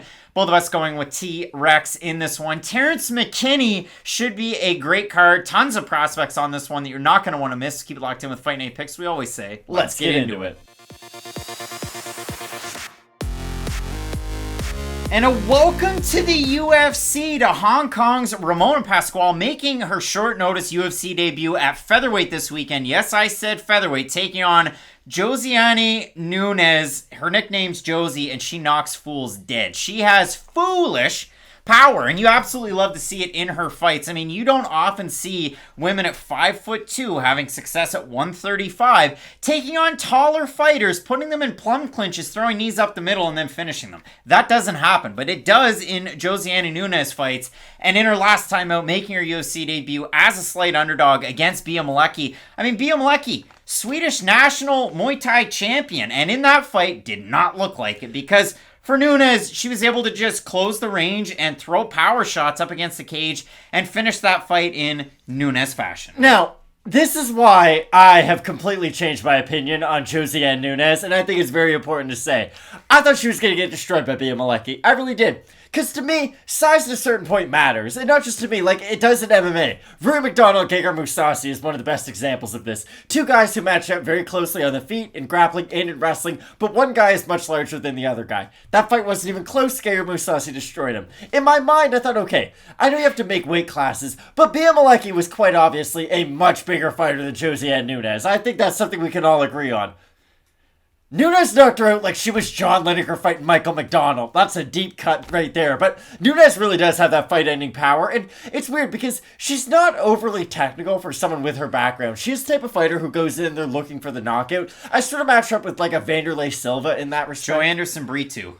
Joe Anderson Brito, another good example where it's like, hey, I get knockouts because I show up to get knockouts. And the problem with that is when you show up to win by knockout, you quite often leave losing by decision, because if you don't land those big power shots, you're going to get tired. It's like Gavin Tucker against Rick Glenn compared to Gavin Tucker against Sam Sicilia. The only difference in that fight was he didn't throw power punches against Sam Sicilia. He just let the volume speak for itself. Whereas against Rick Glenn, he threw every shot trying to knock him out and got exhausted early on. With Nunes, that's something you're always going to have to worry about because she does throw those fight-ending type of shots. But in these weight divisions, and against unranked fighters in these weight divisions, head movement isn't all that prevalent. I think that's something we can all agree on. So Nunes, if she is matched up strategically on her way to the top, it'll be interesting to see if she does fight at featherweight or bantamweight. I expect her to be at bantamweight, but again, fighting someone like Malecki, who is very big, and having this fight at featherweight, be interesting to see if they do decide to keep the division open. Maybe she could fit in, but she's a tough night in the office for anybody. Well, this is the craziest part about this fight, because originally Josiane Nunes was supposed to take on Wu Yanan, who had a knee injury. They replaced her with one of the craziest stories I've ever seen. Now, listen, reports differ, secondhand stories, Instagram posts, whatever you may have seen, but she was supposed to take on Jennifer Gonzalez Arenada, and I looked and went, oh, a debuting fighter at 35 at women's bantamweight, that's tough. And then USADA showed up to her gym in Chile, and things went off the rails. So please do read about that, because it was insane. That was news over the past weekend. So, in steps Hong Kong's Ramona Pascual, who, listen, if you look at her last two fights, those were her first two fights ever in North America. One with Icon, one over with Invicta. She was originally supposed to, in her last fight with Invicta, take on Courtney King. She fell out of that fight. King did. So, listen, Shamir Peshewa ends up in that fight. And I went, Shamir Peshewa? Doesn't she follow me on Twitter? I've seen her out there before. Yeah, that's her. So I tuned in for the fight. I tweeted. It was on the screen with Invicta. I was sitting here full of glee, and I enjoyed that card. It was a lot of fun. There was a headlining title fight, and nonetheless, Ramona Pascual goes into that fight and looks amazing. She made light work out of Peshewa. She's able to just whip different things to the body, throw her knees in there, and ultimately it was a couple knees and a couple of punches to follow it up that ended up getting her a big first round finish. She did some more interviews after the fact, so China Morning Post with friends of the show, Nico Atkin, and when I did look at that, it was like, okay, she wants to fight Courtney King again, probably wants to get herself into a title shot with Invicta. And keep in mind, we have it on the screen, her last fight was 150 pounds.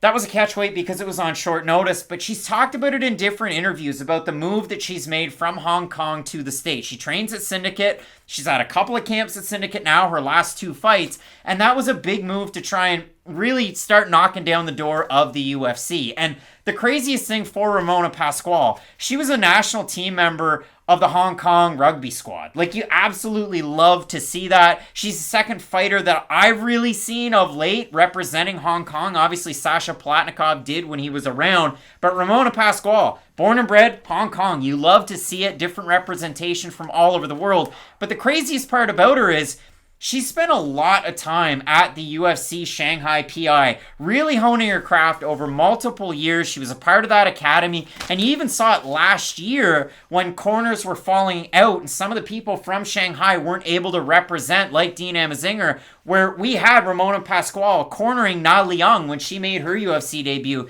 in a crazy fight against Ariane Carnelozzi. But Matt, when I go through this, Ramona Pascual right now making her UFC debut at 33, but she just started MMA at 27. And when you look at the way that she fights, I think she's continued to get better. She obviously had a big layoff between 2017, 2019, major knee surgery there, then a bit of a layoff from 2019 to 2021. But I do like what I've seen out of her in her last two fights. She loves to throw knees to the body, and it's not just one fight or two fights. That's her best move, a nice 1-2 to try and break things up. She's a tricky southpaw too.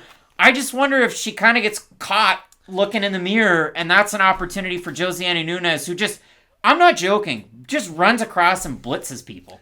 Do you know how scary it would be to be looking across the cage and just seeing Josiane Nunes sprinting across? Because here's the thing. She's legitimately a foot shorter than me, but she'd be throwing windmills like Deontay Wilder. I'd be terrified. I don't know about you, but that'd be a scary sight to see. This is my issue with Pascual in this fight. She has to play Nunes' game to win. And I think that's a really tough ask for really anybody, because if she is going to be on the feet, content to throw 1-2 shots, trying to use her knee as her power strike up the middle, I really do think she's going to be on the receiving end of a lot of overhand and looping shots from Nunes, because it's very similar to kind of how Derek Lewis has a lot of his success. When people throw lazy kicks when they're on one leg, that's when he can capitalize by rushing forward. Nunes is very similar with how she times her own attacks. I do think that if Pascual doesn't set up her kicks perfectly, if she does find herself being lazy, throwing out a naked leg kick here or there, throwing a naked knee to the body, that's when Nunes can really rush her and land those big combinations. I do expect her to do that in this fight. And for Pascual, if you look at it, again, I mentioned the fact that her last fight was at 150 on short notice. She's fought at 145. She's fought at 135. When she had her consultations, and I want to give credit where it's due, I listened to an interview from last year with Asian MMA. Andrew Whitelaw, the interviewer, you might know him from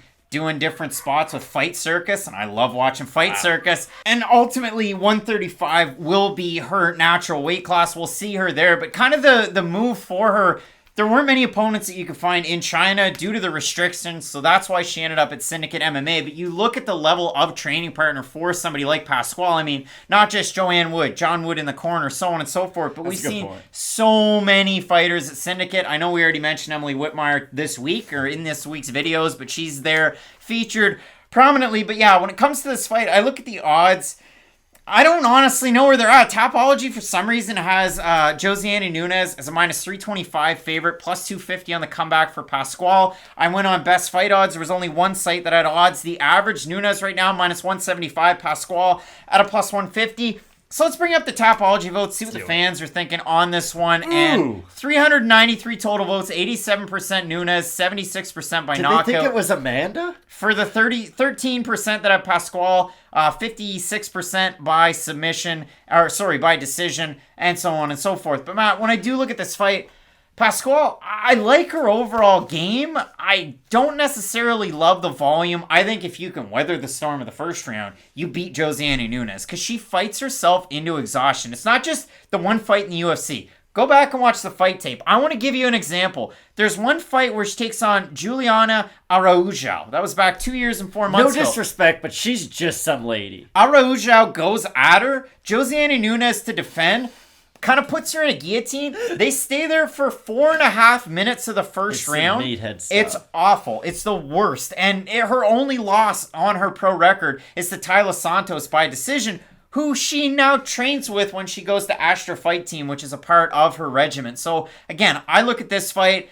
I have Josiane Nunes, but if Ramona Pascual ended up winning in the second round, third round decision, I could see it happen. The trouble for me, though, is Pascual tends to hold her hands a little low, and she's not the most volume-heavy fighter. Great top pressure when she does get there. I mean, you go back to her second-to-last win that she had over Guadalupe Guzman, who was making her pro debut over with Icon at Icon 7. She gets her into a mounted crucifix and absolutely goes bonkers, cuts her to the forehead. It's great. But again, overall, I do have Nunes. I think those bursts, normally I don't think they work against many people. I think this is a fight that they will.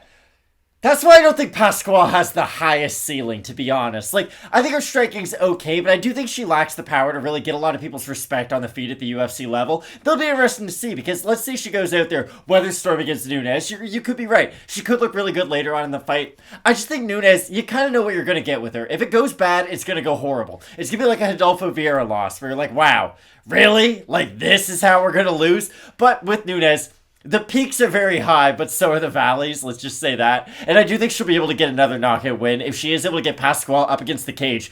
There's few women's fighters who have the devastating punches at this weight class that Nunes does. I really do think she is at like a tier of her own when it comes to power punching. I do think we'll see that this weekend. Both of us going with Brazil's Josiane Nunes to get the win. Let us know down below if you have Hong Kong represent Ramona Pascual in her UFC debut, or if you have Josie in this one as well. Big time slate of cards coming up and plenty of other prospects to look out for. So keep locked in with Fight Night Picks. We always say, let's get into it. Couple of lightweight young guns looking to throw down. Coming up this weekend, it's like 2005, 2006, Crosby versus Ovechkin. We have Ignacio Bahamondes representing Chile taking on China's Rongzhu. And for both of these guys, you look at it. The lows have been low in the UFC. The highs have been very high. For Rongzhu, loses debut against Kazula Vargas, comes back and finishes Brandon Jenkins and looked amazing. And listen, he was getting ready for a Dakota Bush fight. It was going to be wrestling heavy. You get a Muay Thai striker in Brandon Jenkins. You drop him in the first round. You end up getting a finish. It was amazing.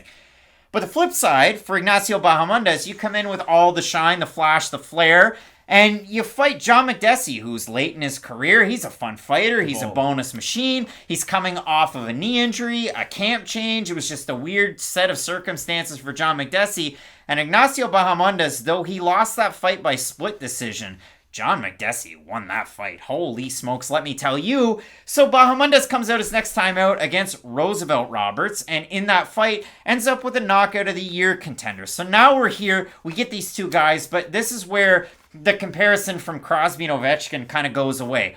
Neither one of these guys have tree trunk thighs like Sidney Crosby, and I swear and I hope. It's weird you know how big Sidney Crosby's thighs are. That's why he's so good at pivoting and having those defensive hips in hockey. Defend it however you want. And when it comes to this overall fight, I hope that neither one of these guys are like Alex Ovechkin in the corner, because they better not be chugging Coca-Cola in their water bottles. That's a gangster move. It is. You can be an all-timer that way, but it doesn't work in MMA. So Matt, when it comes to the way that this fight is fought, Rongzhu, incredibly well-rounded. He'll give one to take one. You want to see one of his fights where it goes that way? Go watch his fight against Shai Yilan before he came into the UFC, and that was a really fun one. He eats a big shot, gives one right back, ends up getting the finish. But for Rongzhu, he's a couple weeks away from his 22nd birthday, and he's 18-4 already in MMA. The comeback on Ignacio Bahamondes, a 2014 national champion in kickboxing. His father was a pro kickboxer. He moved to Chicago at a young age. He's a VFS Academy guy. Champion Juliana Pena's there. You also have Bilal Muhammad there.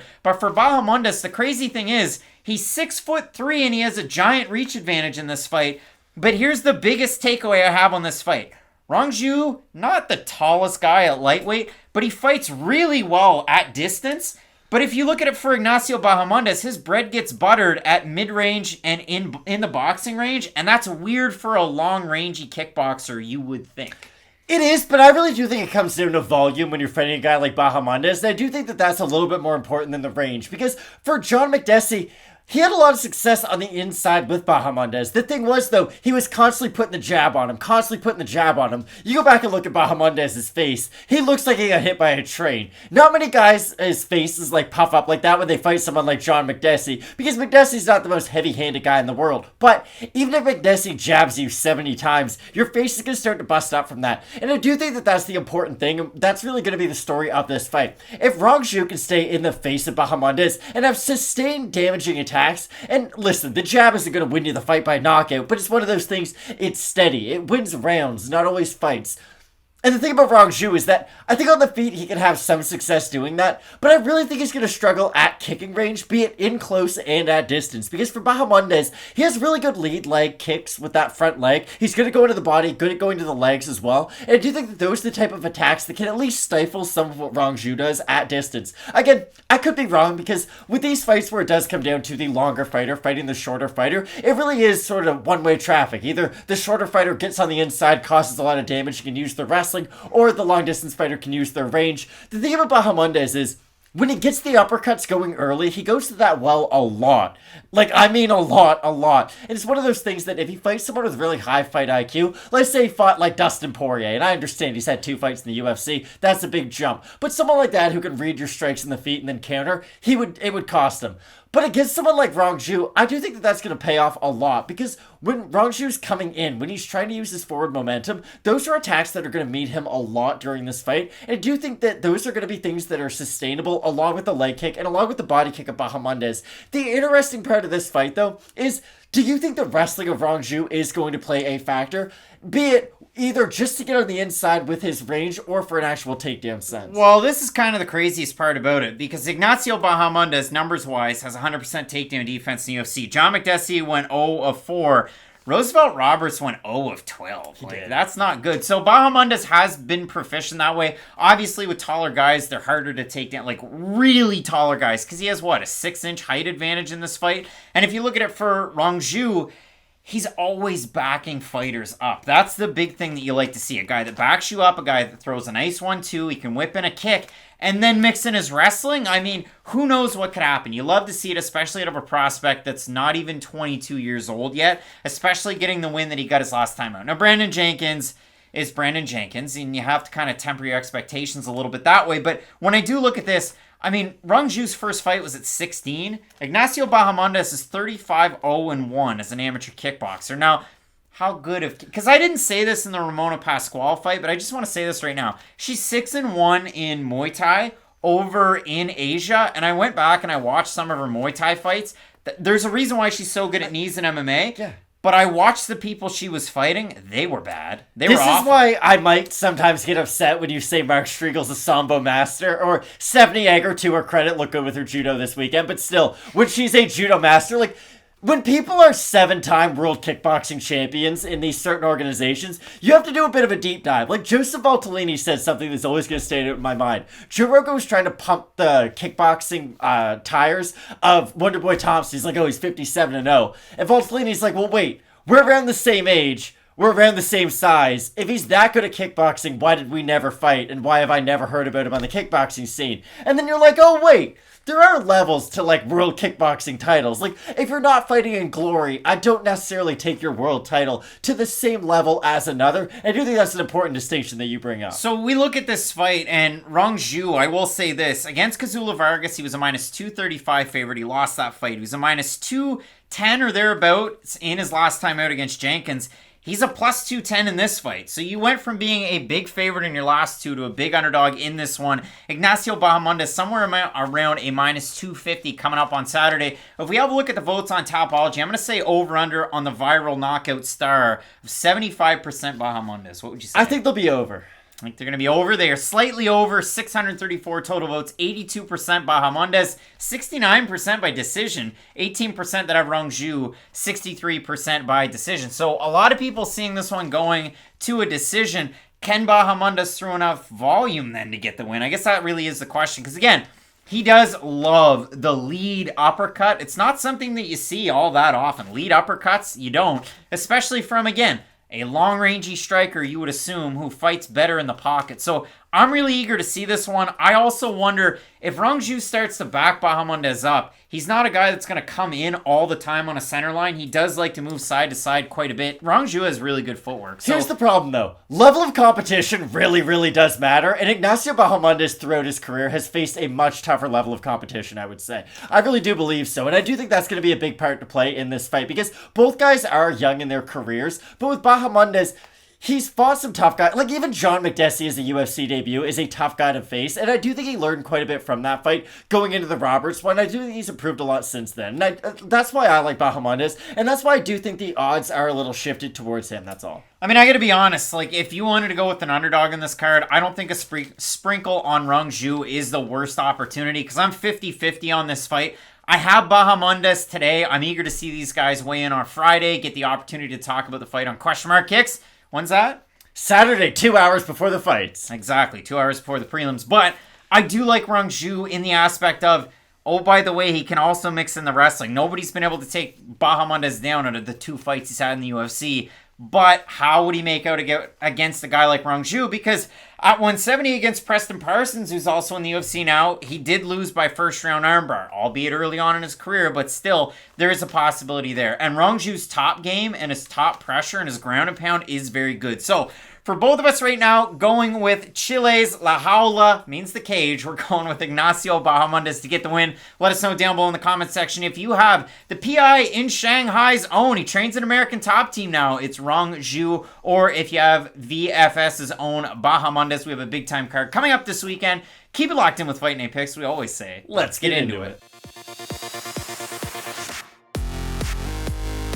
And a big time welcome to the UFC for the Armenian-Italian superstar Armen Petrosyan, a guy who's 70-21-1 as a kickboxer, brother of Giorgio Petrosyan. I'm sorry, Bill? Bill in the control room? Bill with the cue cards? No, that's wrong. It's not that Armen Petrosyan? No, silly goose. The UFC has an Armen Petrosyan, but it's not the one that you know or I know or anybody else knows. No, it is the former AMC Fight Night light heavyweight champion Armen Petrosyan. Superman. Never made any money saving the world from Solomon Grundy, but I can tell you what he did. Came in on short notice on Dana White's Contender Series this past summer, knocked a man dead in the first round, and it was amazing. Armen Petrosyan has power, and I absolutely love watching his fights. It was a pleasure and a treat going back, watching the fight tape for this one, taking on a guy in Gregory Rodrigues who, oh, by the way, also has wicked power in his hands. The only difference between these two guys from a striking perspective, and I'm really boiling it down, is the fact that Armen Petrosyan throws great kicks, and Gregory Rodrigues throws no kicks. So that could be a big difference maker. Obviously, the big talking point for Gregory Rodrigues is the fact that we haven't really been able to see his ground game and his jiu-jitsu in the UFC, and that could ultimately be the best part of his game. But I have this to say. His boxing's damn good. When he came in and made his debut on short notice against Dusko Todorovic, he looked really good in that decision win. He looked great his last time out. He was able to pick a big-time win against Jin Young Park in a fight that, if I'm not mistaken, we both had Jin Young Park in that one. He busted him up. And they gave him a fight of the night bonus, even though David Onama, Mason Jones was pretty good on that card too. But for Gregory Rodrigues, since getting knocked out in the first round against scrappy old Jordan Williams back a year and 4 months ago, he beat Almadavao, that was on Dana White's Contender Series at a point. He beat Josh Fremd, who's now in the UFC, just got signed recently. He finished him quickly and won the LFA championship over there. Again, Todorovic, and then his last time out, a big win. But I look at it for Armen Petrosyan, and this guy is interesting because you look at the level of competition. It's not the best, but it's not that bad. And then you look at it, he wins the AMC Fight Night light heavyweight title. Again, knockout, knockout, knockout, knockout. He loses to Hassan Yousefi, who is a really good fighter. You do a deep dive on his career. He is a very, very accomplished fighter. Loses that one in the first round back in June of last year. But then a month and about a week later, he gets another fight, and he wins that one by knockout. And then 3 months later, he comes in on short notice to take on Kaloyan Kolev. And in that fight, if you look at it for Petrosyan, he was a slight favorite, which kind of surprised me because he was, 5-1 going into that fight, or 6-1 going into that fight? He ultimately gets the win there. But, Matt, again, this fight, striker's paradise, I would say. I don't think this fight's going to go to decision. Now, I said that about Joaquin Buckley and Abdulrazak Alhassan, and that went to a decision. Now, both guys got rocked quite a few times in that fight, so it could have been ended, but still, I don't think this fight's going to go to a decision for these reasons. Petrosyan is a good striker, but he doesn't plant his feet at all. Like, you did set this fight up very well, whereas Rodrigues, very plodding forward kind of a style, will use his combinations. Good uppercuts from Rodrigues too. If guys do have a very high guard, he's good at finding holes in it, good at using his hooks to go around, and uppercuts to go with the middle too. And I really like the body work out of Rodrigues too. Not something we see as often as I'd like. He's not like a Shane Burgos who will go in with the intent of throwing 3-4 hooks to the body, but when Rodrigues does mix in his body hooks and then follow them up with head attacks, it is lethal. Like, there's few guys who can eat that kind of power in this division. But that's why I think this is sort of strange matchmaking. Like, Rodrigues is on a UFC win streak right now. He has wins at the UFC level, and a number of them at this point. It is odd that they're giving Petrosyan, I don't want to say this high profile of an opponent, because let's be honest, Gregory Rodrigues isn't a show-stopping talent by any means, but still, he's at least a proven guy in the UFC, and that's why I'm surprised they're giving Petrosyan this opportunity. I understand stylistically, he does have a great opportunity to win. Two natural strikers who throw very heavy shots. Anyone could win. I just think it's a really big step up in competition to go from Contender Series 2 Gregory Rodrigues, who's won multiple fights by knockout recently. This is the thing that scares me about this fight. Armen Petrosyan has a mix of speed and power that you love to see at middleweight. It makes middleweight exciting. He called out, who was it? Adesanya after he won that fight. And then it seemed like Adesanya was willing to engage in at least a conversation. So I do like Armen Petrosyan, but again, for Rodrigues, will I ever see the ground game? Because I can't wait for it. And I think this might be the fight because if you look at it for the man himself, Armen Petrosyan, he is a kickboxing and Muay Thai champ. He has a karate background. He's a black belt in karate. I mean, he's training at American Top Team just down the road from Sanford MMA, where Gregory Rodrigues is right now, with Aliasgab Hizriev, Gleison Tebow, Magomed Karimov, Gleison Tebow. He has a win over Rory McDonald. That's a real thing. That happened. But again, when I do look at it, it really is weird because if you look at it for Gregory, 3 of 5 on takedown attempts against Dusko Todorovic, 2 of 4 against Jun Young Park. For Armen Petrosyan, taken down. He's taken down 3 times on his fight on Dana White's Contender Series before he got back up to the feet, and he had the, kind of the jitters to get to that strike, really try and finish the fight, and he did. So I can see Petrosyan. He's like one of those guys, like the floor is lava, and if I touch the mat, I got to get back up. And he does have a good first move to try and get back off. But if you get held down, it could be bad. On the flip side, speed and power, Gregory doesn't throw kicks. He does not tend to throw kicks, and he is very much a plodding forward boxer, like you said. Armen Petrosyan has the legs and the body wide open. Now, could Gregory grab one, take him down? Very much possibility. So if we look at the odds for this one, Rodrigues open to -200 favorite. He's -179 or thereabouts right now on best fight odds. For Petrosyan, open to +170, +150 thereabouts right now. So again, you talk about a guy, UFC level, on a UFC level win streak, 4-fight win streak for Rodrigues. I'm going to say over under 62.5% Rodrigues. I think they should be over if they're not. Thinking they should. They are over. 627 total votes, 79% Rodrigues, 70% by knockout. For the 21% that have Petrosyan, 78% by knockout. So Matt, the fans are thinking knockout. What are you thinking in this fight? Because I know you said you expect it to not go the distance. Gregory Rodrigues knocked out a good UFC fighter in his last fight. That's not a controversial thing to say. That is a known fact. Now he's fighting somebody who, let's say you want to sell or you want to buy the best package of Petrosyan, then maybe he can make it 50-50 on the feet, and he's at a massive detriment on the ground. That's kind of the way I look at this fight, because he does have kicks, but the problem is it's hard to throw kicks when you're being pressured. You can't throw kicks when you're moving backwards, and Gregory Rodrigues never stops moving forward. Unless you hit him with a really big shot early on like Jordan Williams was able to do, I don't think Petrosyan's going to be able to have sustained success on the feet against Rodrigues. And I do think we're going to see some takedown attempts throughout this fight. It's probably going to be Rodrigues taking down Petrosyan. I just don't think I've given Gregory Rodrigues the respect he deserves throughout his UFC run, and I'm not going to do that anymore, so I'm going to pick him in this fight. I think if Gregory Rodrigues strikes against Armen Petrosyan, he's going to get knocked out. I like Rodrigues in this fight because he has to work in his takedowns, but this is just like last weekend's Jessica Rose Clark, Stephanie Egger. We got shredded in the comments section. You guys didn't watch ADCC. You don't know what you're talking about. I said if she wins, it's going to be by armbar. And I said if Jessica Rose Clark decides to grapple, it's the biggest mistake. And those things happen. I think if Gregory Rodrigues goes out there, we're going to strike against Armen Petrosyan, he's going to get lit up. Because again, Armen Petrosyan, for what it's worth, is also an IFMA Muay Thai champ, to go with the karate black belt, to go with the Muay Thai and the kickboxing record that he has. just go back and watch his fights. It is a pleasure to go back and watch it. But both of us in this one going with Brazil's Gregory Rodrigues, going with the unknown of the ground game, but we do know that the wrestling is there for him. Let us know down below in the comments section who you have. Do you have Armenia's Armen Petrosyan, who before his last fight against Kolev was said to have gone to Dagestan to try and work his wrestling, and now he's an American top team with some guys from Dagestan? We'll see how this one plays out. Keep it locked in with Fight Night Picks. As we always say, let's get into it. Coming up this weekend, we have a couple of guys that are in that Hansel zone. Hansel, so hot right now. Both defeated in their UFC debut. Since then, tidy 4-fight win streaks. And for Joel Alvarez, I mean, he's been finishing guys left, right, and center. In his last fight, he was a giant underdog against Thiago Moises. And he came out and did something I've never seen of Joel Alvarez in the UFC, because normally he's on the defensive. He gets backed up. He gets taken down. He has defensive submissions. He ends up getting guys finished. But if you look at it, I mean, even Danilo Belluardo was able to try and implement his wrestling. Joe Duffy was trying to be offensive. Alexander Yakovlev tried. Thiago Moises didn't.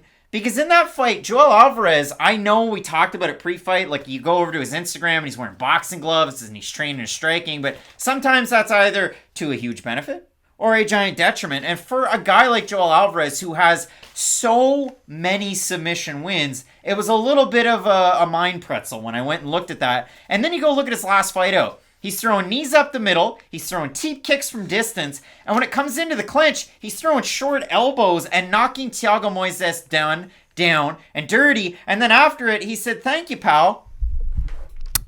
It was cute. Tender moment in the cage. Rest easy, sweet prince. So for Joel Alvarez, amazing performances. But I have this to say. In his last 2 fights, as good as they were, you look at it against Yakovlev and Thiago Moises, he weighed in at 157.5 against Yakovlev and 159.5. Hey, Yoel. Do you think he's a member of the Thick Boy Bike Club? Shut the front door. I don't care about that. I do care. But he's a thick boy because he missed weight, Craig.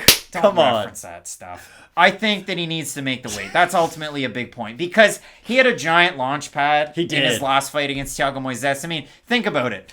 Joel Alvarez was able to finish Moises in the first round. You're 4th ranked UFC lightweight right now. Islam Makhachev couldn't get a finish over Thiago Moises and had a 5-round decision against him. He armbarred him. He beat him in the 4th round. He looked really good. Sorry, it was later on. Alvarez was able to get it done earlier on. My point being, Joel Alvarez had a great opportunity in that one. For Armen Tsarukyan, he had a great opportunity in his UFC debut, and he had a competitive fight against your 4th-ranked lightweight, Islam Makhachev. And since then, if you look at it for Tsarukyan, 3 straight decision wins over Olivier Aubin-Mercier, Davi Ramos, Matt Frivola, and then his finish his last time out against Christos Giagos. You definitely love the way that Armen Tsarukyan's trending at this point, because I feel like Tsarukyan coming into the UFC, everybody was very high on him. It was an opportunity where you lose the fight, you don't lose a whole lot of stock. Just like David Onama when he fought Mason Jones, to David Onama finishing Gabriel Benitez last weekend. Whereas for Joel Alvarez, man, he had a pumped record, a padded record coming into the UFC. He loses to Damir Ismagulov, who, don't get me wrong, Damir's a great fighter. And you watch that fight, Damir's all over him. It wasn't even close. Joel had no opportunity at any level of that fight. But since then, he's been finishing steadily increasing competition all the way up to Thiago Moises, who, I don't know if it was an off night for Moises, but I got to give Alvarez his flowers. His striking was so improved. His offensive game was so improved. I have a comparison that I'll give a little bit later on, but what do you think about this one? I think this is a phenomenal fight, and it's really interesting, too, because like you said, 2 very high-level prospects, 2 guys who... We get a lot of these, like, 2 people making their UFC debut. One's probably going to have a good career. One might only be a one and done. No matter who wins or loses this fight, they're still going to be around in the UFC. That's how high level these guys are. But like you said, Alvarez has improved his striking quite a bit, even in a short time in the UFC. And that's the really important thing, like you said. Padded record coming in, so you didn't really know what you were going to get. But I became a believer in the Joe Duffy fight. And I know Joe Duffy, he's a little up, he's a little bit down. But you know what you're going to get with Duffy. Really good jiu-jitsu and a really good boxing base, too. Alvarez is able to really frustrate him on the feet. And defensive submissions for the longest time were Joel Alvarez's bread and butter. He would maybe not always hurt guys in the feet, but frustrate them enough so that they would become wrestlers and then he would submit them with his great jiu-jitsu. I don't think he's going to be able to submit Armen Tsarukyan, though. And I know I've had these kind of maybe red flags or hot takes where, Muniz Andre Muniz won't submit Jacare Souza, and of course it happens. But I look at the grappling of Armen Tsarukyan, and he's just so technically sound. He's not a guy who leaves his head in bad positions. He's someone who will chain together multiple takedown attempts, trying to get the perfect entry, and then he will execute on that. I think that's going to help him avoid a lot of the big submission attempts, or at least the big actions of Joel Alvarez that might help him finish the fight. Because this is how I look at this fight. Let's say you have like a My Career in 2K or NFL or anything. You can either be a really well-rounded character, sort of put skills all over the place. That's sort of what I look at with Armen Tsarukyan. A good boxer, has good submissions, really good wrestling, of course, that's his specialty, but he's well-rounded across the board. Whereas with Alvarez, he put all of his points into finishing. Like, his cardio's a little questionable, he's a little hittable on the feet, but if you go to the mat with him, he's going to choke you unconscious. And if he can start going downhill with his combinations, he's very dangerous in the feet. But I guess this is where I'll hand it back off to you. With Joel Alvarez and his striking, to me, it's very feast or famine. Do you think he will have a lot of success in this fight on the feet with Tsarukyan? Or do you think he's almost going to have to dry out the takedown attempts of Armen to make this more of a grappling match? This is the one where somebody's listening on an airplane, they're going to get mad, they're going to hammer their car seat, they're going to say, oh, you guys, don't go off on a tangent like that. Just hear me out. Joel Alvarez can strike, but he's primarily known as a submission artist. If you watch Bellator 274 in the main event this past weekend, Logan Storley, all he does is wrestle. It's all he knows. He had a competitive fight against the champion Yaroslav Amosov. Some say he won that fight. They wrestled. But mainly, all he does is wrestle. He's position over anything. It's like watching a Jake Shields. It always was for the majority of his career. He trains at Sanford MMA, and that's where I'm going with this one. Neiman Gracie is, and always was, a submission guy. His striking's not good at all. But Neiman Gracie went out and fought Mark Lemminger, who's a good wrestler, and he can get it done on the feet. And Neiman Gracie looked like a polished striker, like he's been a kickboxer his whole life. Is that Joel Alvarez? Is that what we got against Thiago Moises? Because I've never seen Joel Alvarez that offensive and not good with his striking, to the fact where he kept landing. Moises goes down. His forehead's completely cut open. Like bad. So I look at that performance out of Neiman Gracie against Lemminger, Joel Alvarez against Moises, and then I look at Gracie against Storley. They went out there and struck for 5 rounds, and Logan Storley looked like a world-class boxer, and Neiman Gracie looked like he had never struck in his life again. So it really was a tale of two different fights, and Logan Storley's not known as this thunderous boxer. He looked amazing in that fight. The Robbie Lawler corner, the Sanford MMA guy. So I'm eager to see what Joel Alvarez looks like coming out of a camp. He's still over in Spain. Armen Tsarukyan kind of training all over the place. Looks like this camp was in Russia. You see it in the graphic there. Obviously, he was born in Georgia, grew up in Armenia. He spends time in Russia, so it is interesting that way. But when I do look at this fight, that is the thing. I mean, is Joel Alvarez going to have his kiss him on the forehead moment or kiss him on top of the head moment once more? Armen Tsarukyan, obviously, with the wrestling, with everything he can bring together, the pitter-patter in and out, that is what makes it interesting. But, Matt, I look at the odds, and what I could find, best fight odds is weird. There's nothing on Tapology. I did find an average in future fights on best fight odds. Tsarukyan opened to minus 175. He's a minus 313 right now. Alvarez opened a plus 150. He's a plus 243. If we have a look at the Tapology votes, Matt, I know, again, people are down on Alvarez based on the weight, but high on the performances. But everybody's been high on Armen Tsarukyan for a long time. I'm going to say over under 77.5% Tsarukyan. I think they'll be under. I think they'll be closer to 50. They are closer. 706 total votes, 62% Tsarukyan, 79% by decision for the 38% that have Alvarez, 59% by knockout. So, Matt, we talked up both of these guys. We talked up their games, their camps, their averages, like what we've seen so far. What's the final pick here for you? If someone's going to win by finish, it's going to be Joel Alvarez. And that's not a hot take, of course. Like, look at his record. He only wins by stoppage, which is incredible. Like, that's something he should be commended for. But Armen is the much steadier fighter. And later on in the fight, I know exactly what I'm going to get from Tsarukyan. He's still going to be able to shoot a lot of takedowns. And his striking has been improved. This is the comp I was going to say. Armen Tsarukyan is like Corey Anderson with a way better PR team around him. He was a boring fighter who did use a lot of his wrestling. Let's just call it what it is. But in his last fight, similar to Anderson against Johnny Walker, He went out there and destroyed Christos Giagos, who was a step up in competition. In the first round. In the first round, and looked really good. But I will admit, that could be another situation of, you looked really good in your last fight in your striking, but we haven't really seen it be sustainable throughout your career. That's why I do think this fight on the feet will be very interesting, because we know how good Alvarez is on the mat. We know how good Tsarukyan is on the mat. It's the striking where the question marks really do lie. But for me, I think I'm going to pick Armen Tsarukyan in this one. I think he's the more steady guy with his wrestling. And if he is able to tire out Joel Alvarez, avoid some of the submission ability of Alvarez, and make Alvarez feel his overall physicality, I think Tsarukyan can win a decision. When I look at implied probabilities, you go past the minus 250, minus 275, you're up around minus 300. We're talking about an 80% chance that Armen Tsarukyan wins. And for me, I don't necessarily see that. So for that reason, I like Joel Alvarez. I love the shots to the body that he does employ, and I absolutely love the calf kick that he has. Now, Tsarukyan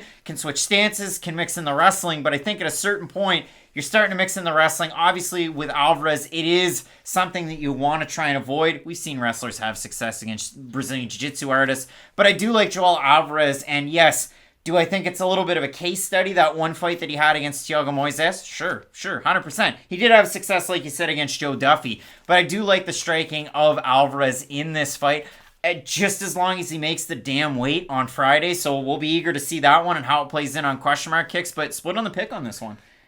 I just don't put a lot of stock into implied win probability, that's all. Like, Tsarukyan is the favorite that he is, and that's fine. I just think it comes down to his wrestling more than anything. I'm going with the underdog in this one. Out of Spain, Joel Alvarez to get the win. Matt going with Armen Tsarukyan. Let us know down below in the comments section who you have in this battle of rising lightweight prospects. And hey, I mean, you know, a guy's had 21 fights and the other guy's had 19. Hard to call him a prospect, but they're exciting guys to watch nonetheless. Keep it locked in with Fight Night Picks, as we always say. Let's get into it.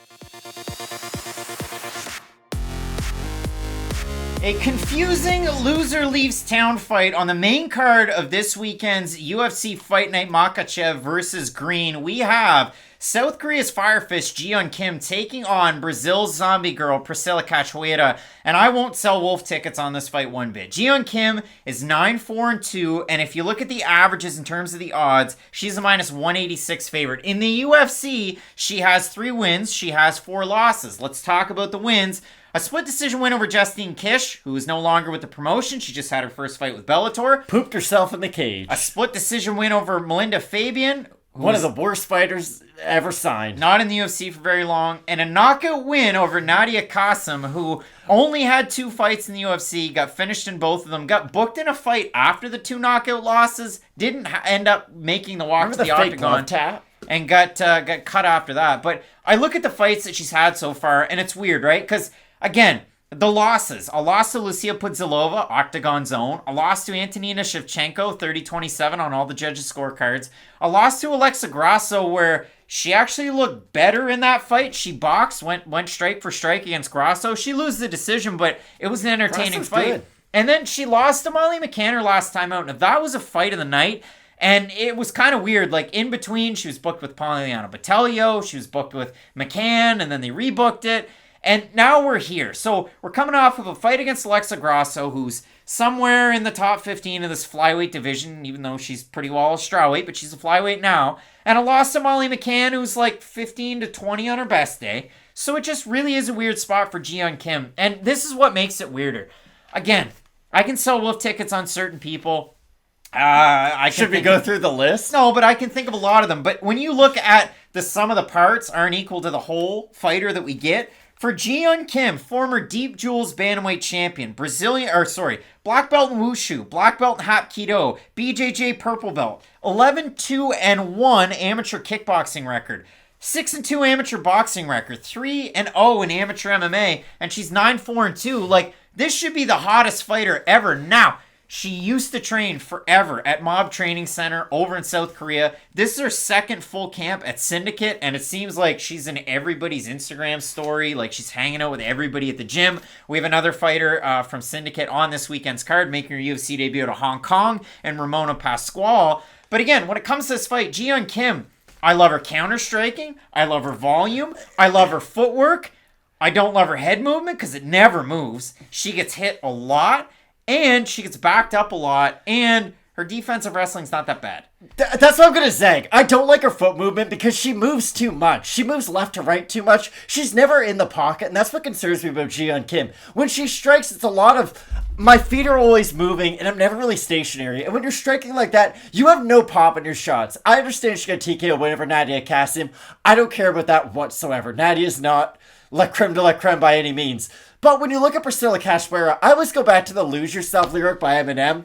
To trap bombs, but she keeps on forgetting. And not for her, she doesn't forget what she wrote down. She just forgets defensive grappling in every single fight, no matter who she's fighting. Like, when you get out-grappled by Molly McCann, I start to have some serious concerns. If you get out-struck by her, okay, she's a pretty good boxer. But Molly McCann went in there and completely out-wrestled Priscilla Cachoeira. And this isn't me taking away from Molly McCann, but it's more to say, styles make fights, and when you look at that fight on paper, it's wow, Cachoeira and McCann, they're just going to go back and forth on the feet.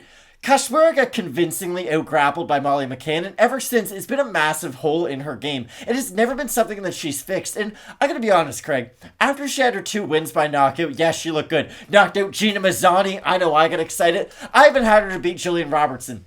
I'm surprised they're giving her another chance after what she did in that Jillian Robertson fight. It was an accident.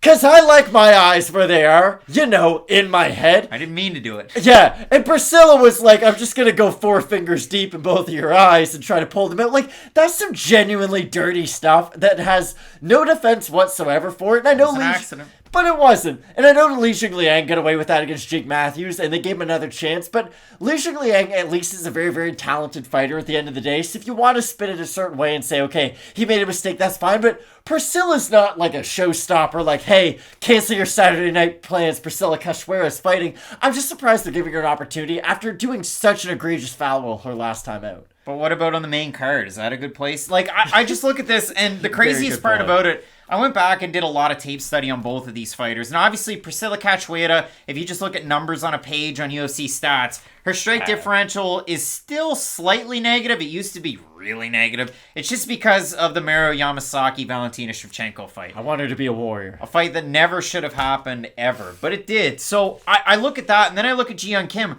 her last fight against Molly McCann. 10-inch reach advantage, and I talked about this earlier on this card. Ignacio Bahamondes is a guy that's bigger than just about any other lightweight he's going to fight until he sees Joel Alvarez, and they do this, like the Spider-Man meme, because they're both the same size. But for Jeon Kim, 10-inch reach advantage against Molly McCann, and like Bahamondes, they like to strike in the mid-range and in boxing range, and that's really weird. Kim waits to bait her opponent in, slip to the left, throw the left hook, and then maybe slip back to the right. Like, that's the thing. But then she, like, stumbles around a bunch and then re-engages. It's a very odd striking style. There is one point. It's in the first round against Molly McCann. She gets hit, then she hits back, and then she turns her back to McCann and runs the other way. It's the weirdest thing ever. So, again, I look at this fight as Jeon Kim has everything that you want to see out of a successful fighter. A former champion with another organization, good experience against good opponents. Priscilla's taken on the champ, but there's that. But when it comes to Jeon Kim, much more well-rounded, does not kick. Jeon Kim's kind of like cleaning out an old Fraser. Like, all of her accolades are way at the back, but there's a lot of stuff you got to get through before you get to those accolades. Like, with Jeon Kim, because I agree 100%, her grappling should say that she goes in there and submits a lot of people. Her striking would suggest that she is a knockout artist. Like, you look at her accolades on a piece of paper, and you assume that she's going to challenge Valentina Shevchenko next week.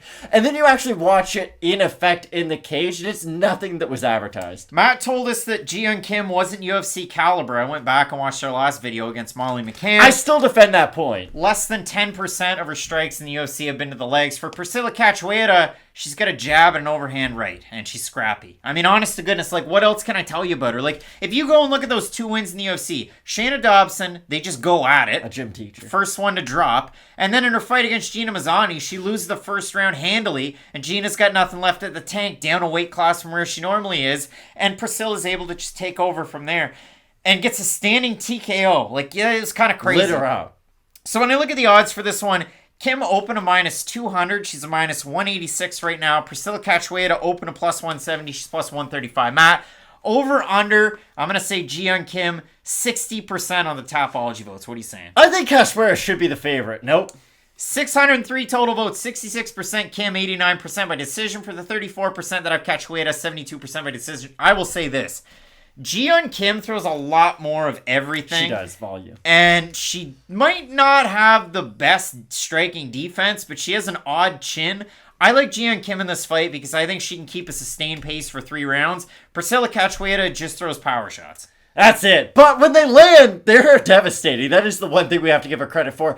I'll also pick Yeon Kim. I don't love the pick, if I'm being honest. Again, Priscilla Cachoeira is one of the few women who can go out there and genuinely get TKO victories. Like, she has really, really nice power in her hands. But I do think Kim has the better variety of shots. I do think her footwork, although I don't like it, if we're being completely honest, I think it will be enough for her to evade the power shots of Cachoeira. And she'll be able to win probably an unappealing 29-28 decision. Most likely, the winner of this fight will fight a fighter who walked out to one of my favorite songs their last time out, Living Dead Girl. It was Cast Iron Courtney Casey. But both of us in this fight going with Syndicate MMA Zone. Yeon Kim to get the win. You let us know down below in the comments section who you have. Can Priscilla Cachoeira make it a storm? Not weather a storm, make it a storm and get the win. Again, let us know for better or for worse down in that comment section. Couple big fights left on this card. Let's keep it locked in with Fight Night Picks. And as we always say, let's get into it. Do or die in another co-main event at middleweight between unranked middleweights. The UFC loves this. We have Misha Cirkunov taking on Wellington Turman. And in this fight, for the Prodigy, I mean, it's been a bad ride. Like, listen, we're BJ Penn levels of bad at this point for the Prodigy, and I'm not even talking about BJ Penn. Wellington Turman has had a rough go, and I was promised a bill of goods, and I didn't really get it. I was promised a good grappler. I was promised a heavy striker. So let's have a look down through Wellington Turman's record. Is this a 3 dressed up as a 9 matchup? I mean, April wine references aside, yeah, he had a couple of wins over UFC level talent outside of the UFC. You don't look like your profile pictures at all, Wellington Turman. No, it's true. I mean, he had a loss to Carlson Harris, who lost to Shavkat Rakhmonov aside. There's no shame to that. Carlson Harris is a good fighter. But you look at it in the UFC. Wellington Turman fights Carl Robertson in a fight where didn't think Carl was going to perform as well as Carl did. And yeah, it's a split decision. But if you look at it for Wellington, like, you know, you're supposed to have a big grappling, you know, advantage. And he did take him down. He did attempt submissions. But Carl ultimately ends up the winner. So then he beats Marcus Perez. A good win. Marcus Perez. You win one, you lose one in the UFC. But a former LFA champ.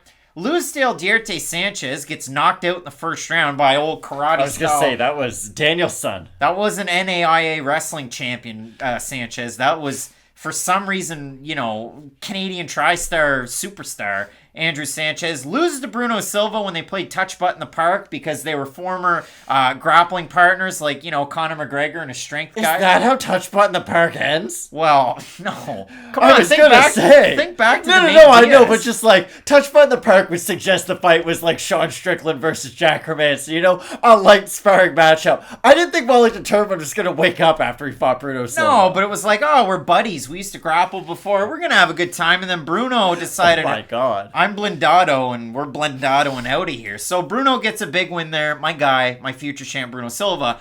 But if you look at it for Wellington's last time out, you might be down on the fact that he beat Sam Alvey by split decision, but go back piece by piece and watch that fight. Because really, Wellington won all 3 rounds of that fight. He won it handily, but he kept poking his hands out there, and in the 3rd round, he gets 2 points deducted by referee Chris Taioni, and ultimately, the judges scored that contest. I'm not making this up. 28-27 for Alvey by Adelaide Bird.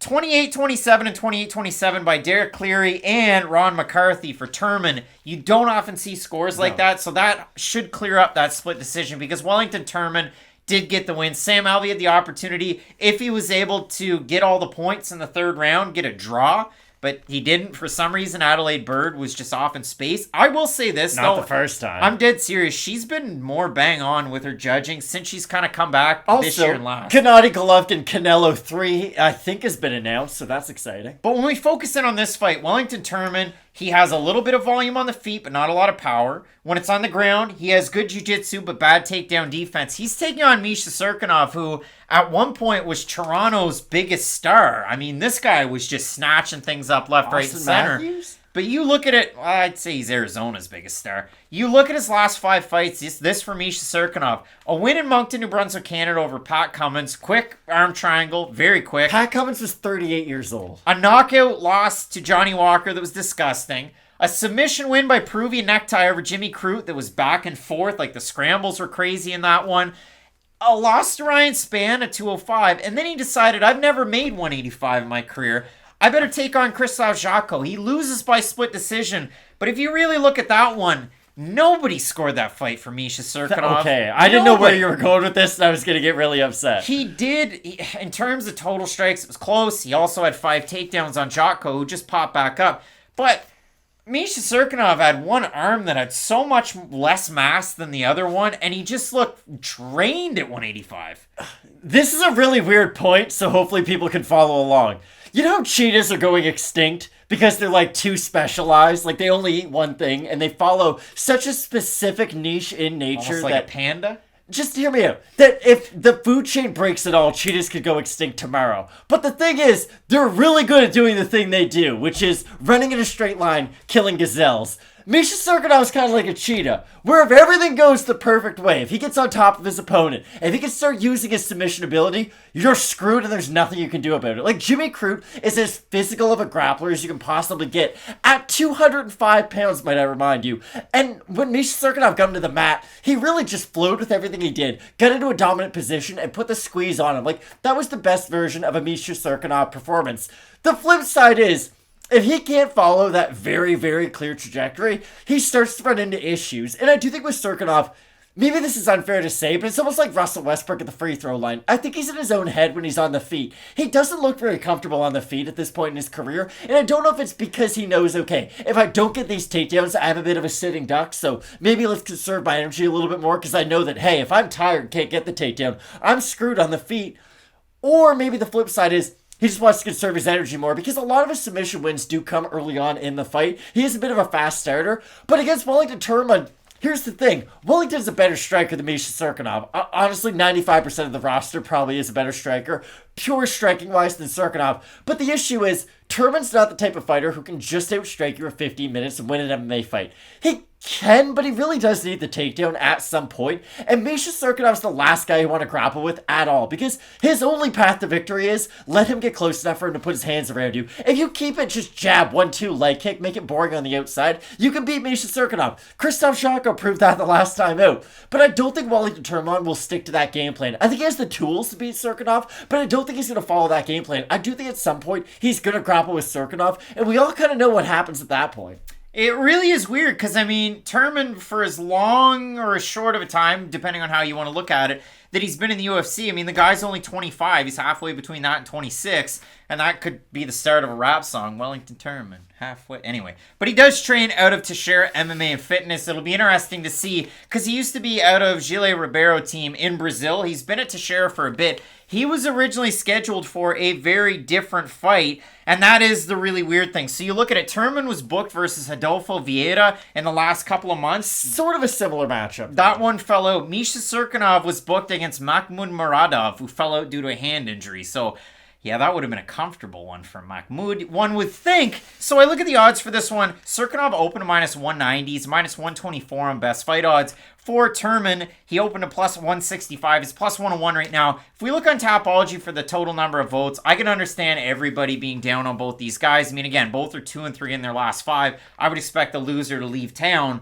But if we're going to go Tapology votes, we're going to guess. I'm going to say over-under 57.5% Cirkunov. What would you say? I'll say under. I'm going to say under. Way big over. 572 total votes. 81% Cirkunov. 35% by decision. 52% by submission for the 19% that have Turman. 64% by decision. So Matt, Cirkunov was able to take Jotko down in his last fight, but Jotko was able to pop back up quite a bit. And Pepper on the feet, it was a close enough fight. I do think that Jotko won going back and watching it. But when it comes to this one, Cirkunov, second cut to 185 at what? A couple days from his, his 35th birthday? Like, what are you saying here at middleweight? I don't like it, Craig. I don't like Cirkunov at 185 pounds because he just doesn't look that good weighing in. Like, he didn't look great his first time around, and it looked like it hurt his gas tank. And I understand, Misha Cirkunov's never been somebody who we talk about his cardio as being one of his big strengths, but still, it did look like he was depleted last time out.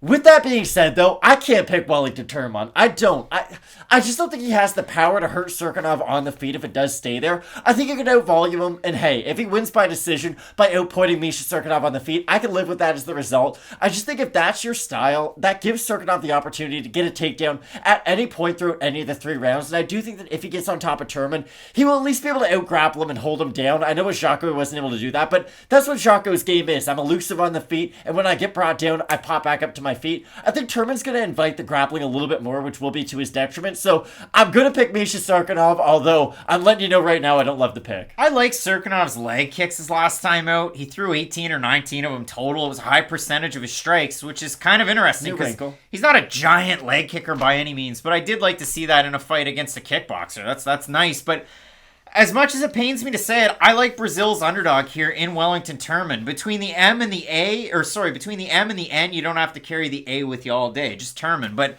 when it comes to Wellington, he's one of those tricky guys that I think he'll be able to pepper on the feet. He'll be able to defend some of those takedowns and just stay the heck away. The mat is lava. You got to stay away from it. And I think at least training with a game plan with Glover Teixeira, I think that's a perfect guy to get ready with to get ready. He did beat the brakes off Misha Cirkunov when they fought, so you are right. That much is true. So there's going to be again another Spider-Man meme right there.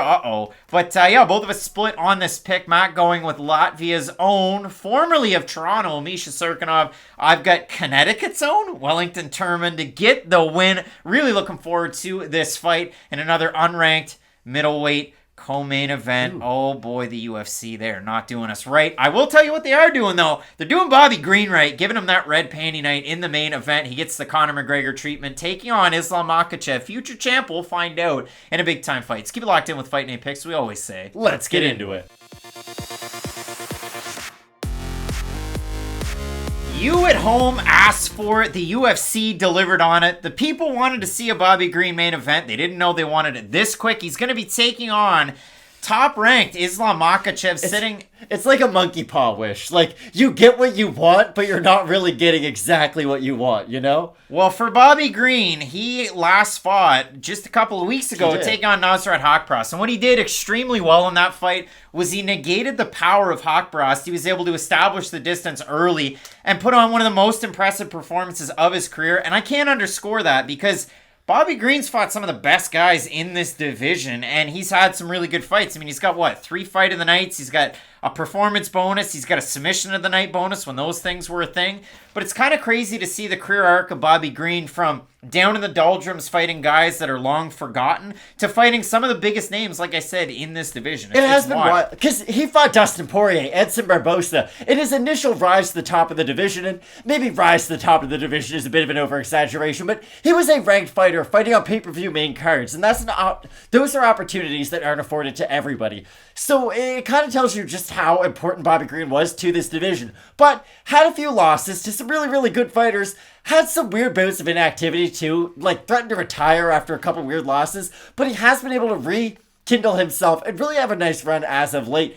When you're fighting Bobby Green, you remember the show Wipeout with all the different obstacles? You know the wall with all the different boxing gloves? That's what it's like to fight Bobby Green. Every time you try to close the distance, you're constantly getting met by something, whether it's a jab, whether it's a whipping right hand. You're never safe when you're in boxing range with a guy like Bobby Green because he has volume that rarely we see in this division. Now, does he have the best level of power ever? No, he doesn't. He does require a very high level of volume to really start to damage his opponents, but like we've seen in his last 2 fights, when he can put together 1 punch and 2 punch, the effects are devastating. And I even switched my pick from Bobby Green to Nasrat Haqparast on question mark kicks right before the fight happened. I thought, okay, Nasrat's footwork is really going to be able to neutralize some of the boxing of Bobby Green.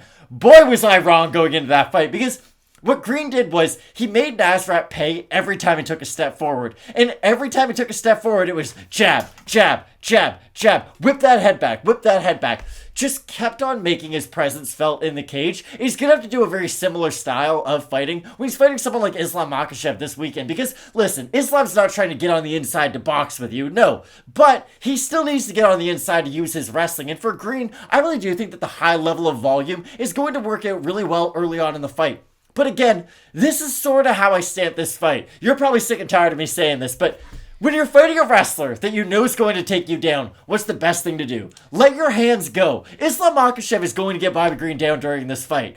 A bit of a Skip Bayless hot take by me, I know, but you get the idea. Like, you're fighting one of the best wrestlers we've ever seen in this division, and you're coming in on short notice. You have to expect that at some point you're going to be put in a very, very bad position. If you're Bobby Green, I don't know why you wouldn't just go for broke early on in the fight. Do the Jorge Masvidal, Ben Askren. Go for something wild. Just try to win as fast as you possibly can, because we all know what this fight's going to look like around 4 and round 5, and it's not going to be pretty for Bobby Green. No, and that's the thing. I mean, if you have a look at Fight Night picks, we said we're working away at next weekend's UFC Vegas 49, and it's a feature every week. We need to know who you've got in the main event. 73% of 892 total votes going with Islam Makhachev, 27% the comeback on Green. DM3 saying Bobby Green is going to get ragdolled. My G, Bobby has a pretty good chance with full camp, and even though he only fought 2 weeks ago, I don't believe the necessary preparation for a guy like Islam. There just aren't many people like him grappling. I think there's something that has to be said, though. I don't look at the short notice opportunity with Bobby Green as being that big of a detriment to him. Like, Bobby Green is notorious for always being in shape year-round. I know he hasn't always been active. He's flirted with retirement before, but Bobby Green will always be in shape and always have good cardio. Those are some of the few guarantees you can always have going into a Green fight. That's why on short notice, I don't put that much stock into it. I still think we're going to see a relatively 100% Bobby Green going into this weekend. Do you disagree with that, or do you think he'll be about 100%? I think it would be about 100%. I mean, it's not like he took a lot of damage in that fight against Nasrat Haqparast. And when you look at Bobby Green, his overall game, this is the one thing. Can Islam Makhachev lose? Yeah, he's done it once. I mean, Adriano Moraes cold-cocked him just like Jim Miller when he fought Eric Gonzalez. That's my big comp. It's like, whoa, where did that come from? And all of a sudden, Jim Miller's knocking everybody dead. Artist. But when it comes to this fight, Bobby Green definitely has that opportunity. He has to establish the distance. Islam Makhachev's a guy that crowds the distance and takes it away with his wrestling. Like, Haqparast struggled because for Haqparast, yeah, he's got to get his footwork moving. He's got to get his hooks to start landing his power, to then go to the body and really try and unravel his opponent's game plan. He couldn't do that. And every time he went to throw a power shot or a hook, A, he was either met with a straight shot down the middle, or B, it was Bobby Green's shoulder on the roll. Like, it's you don't often see MMA fighters slipping punches like Bobby Green was able to do. And I know somebody else on the internet that's from DC has talked extensively about Bobby Green slipping punches and how good his boxing is. Obviously, Luke Thomas does a great job at that, so I'll just hammer it home one more time. Bobby Green's one of the premier guys at that. And in this division, a career UFC 72% takedown defense. He got 2 takedowns against Thiago Moises in a fight that was closer than you might remember. And he was taken down twice in that fight. So that was the last person that took Bobby Green down. Obviously, he had that great third-round comeback against Fiziev, ultimately losing that fight by decision. The first-round knockout win over Ali Quinta.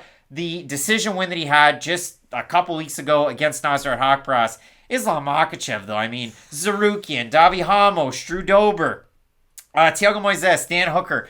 I look at these guys. I mean, Moises included in that, because if you want to play MMA math, one got to win, one got to lost. But Islam Makhachev's ranked 4th in this division. Bobby Green's unranked. Islam Makhachev's looked at as the next Khabib because, again, the similarities, the commonalities of American kickboxing, and the lights-out ground game. Like, I just look at Islam Makhachev. Could I see this being a Juliana Pena, Amanda Nunes fight? Maybe.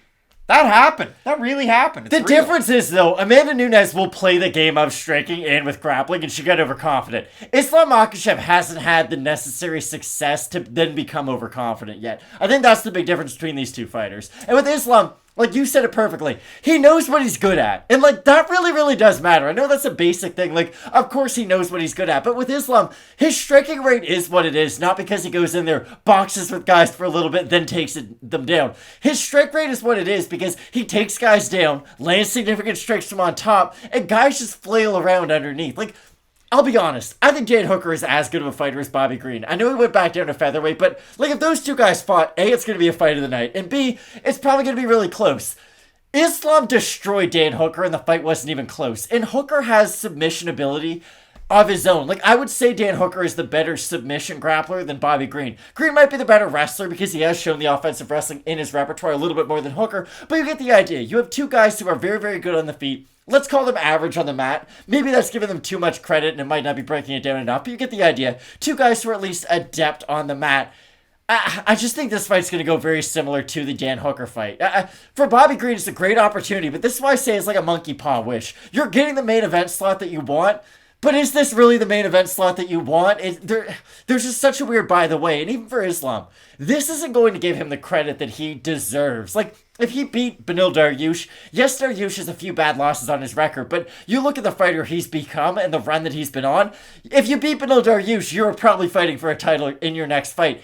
If you beat Bobby Green, you probably still need to fight another guy in the top 5 to really prove yourself worthy of a title shot. And for Islam, it just basically makes him wait another 8 months, because I agree with you. He will fight for a title one day, or at least I think he will. Again, this weekend, big ramifications, of course, but with Islam, it just feels like the timer always gets set back another 6 months, another 8 months. There was an injury. His opponent fell out. There's always an oh, by the way, and it really sucks for a guy who has the ceiling that he does. And this fight will be contested at a catch weight of 160 pounds. An interesting note, being on incredibly short notice, though. Again, I don't worry about Bobby Green making the weight. This guy is a consummate professional. You want to hear a guy rock a mic.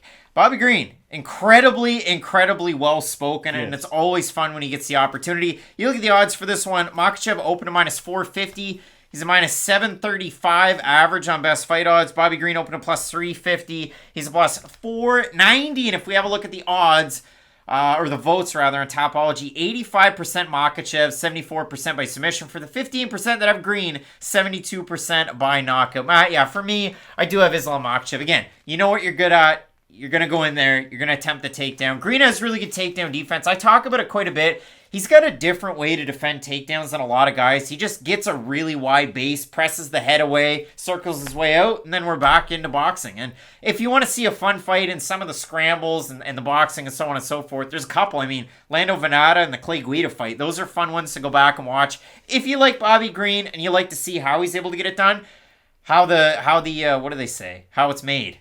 How the sausage is made, how the hot dogs are made. I don't like to see how those are made. What is this? Disgusting. But there's definitely a path to victory for Bobby Green, and if you like to see that as a positive, so be it. But in this one, Makhachev is so lights out on the ground, so lights out with the takedowns, and I just have to go with him in this one. Like, if I was on the show, Can You Beat Bobby Flay? I feel like the odds would be very similar. He'd be like a minus 750 over me. Like, I have a chance to throw something nice together, but he's probably going to beat me and is probably going to be dominant. I like Islam Makhachev in this matchup. He doesn't get hit. I think that's probably an important thing to bring up. Like, he is like he is like Khamzat Chimaev, is what I meant to say, with his striking defense. If you're on top inbound, the guy underneath is going to have a really hard time hitting you clean. Makhachev was built to beat guys like Bobby Green. It just is unfortunate, like I've been saying, that he probably won't get the respect he deserves, even if he does have a dominant performance over Green. We have a big-time main event. Bobby Green stepping in on short notice. Do you have him to get the win? Stranger things have happened. Adriano Moraes. It's Martins. I know it's Martins. I screwed up, all right? Come on. Big-time guy way back when. He was able to get the win. So let us know down below in the comments section who you have. We have Fight Night Picks question mark kicks coming up 2 hours before the prelims on the channel. You're going to want to check that one out. Make sure you check out the site too, fightnightpicks.com. All sorts of great content over there. Our own Joshua Hart just doing the damn thing over there. You can find some of the merch on the site and all sorts of other stuff, including the podcast. So find that, us on Twitter and Instagram, at Craig Allen FNP, at Matt Allen FNP, at Fight Night Picks. If you're not subscribed, please do so.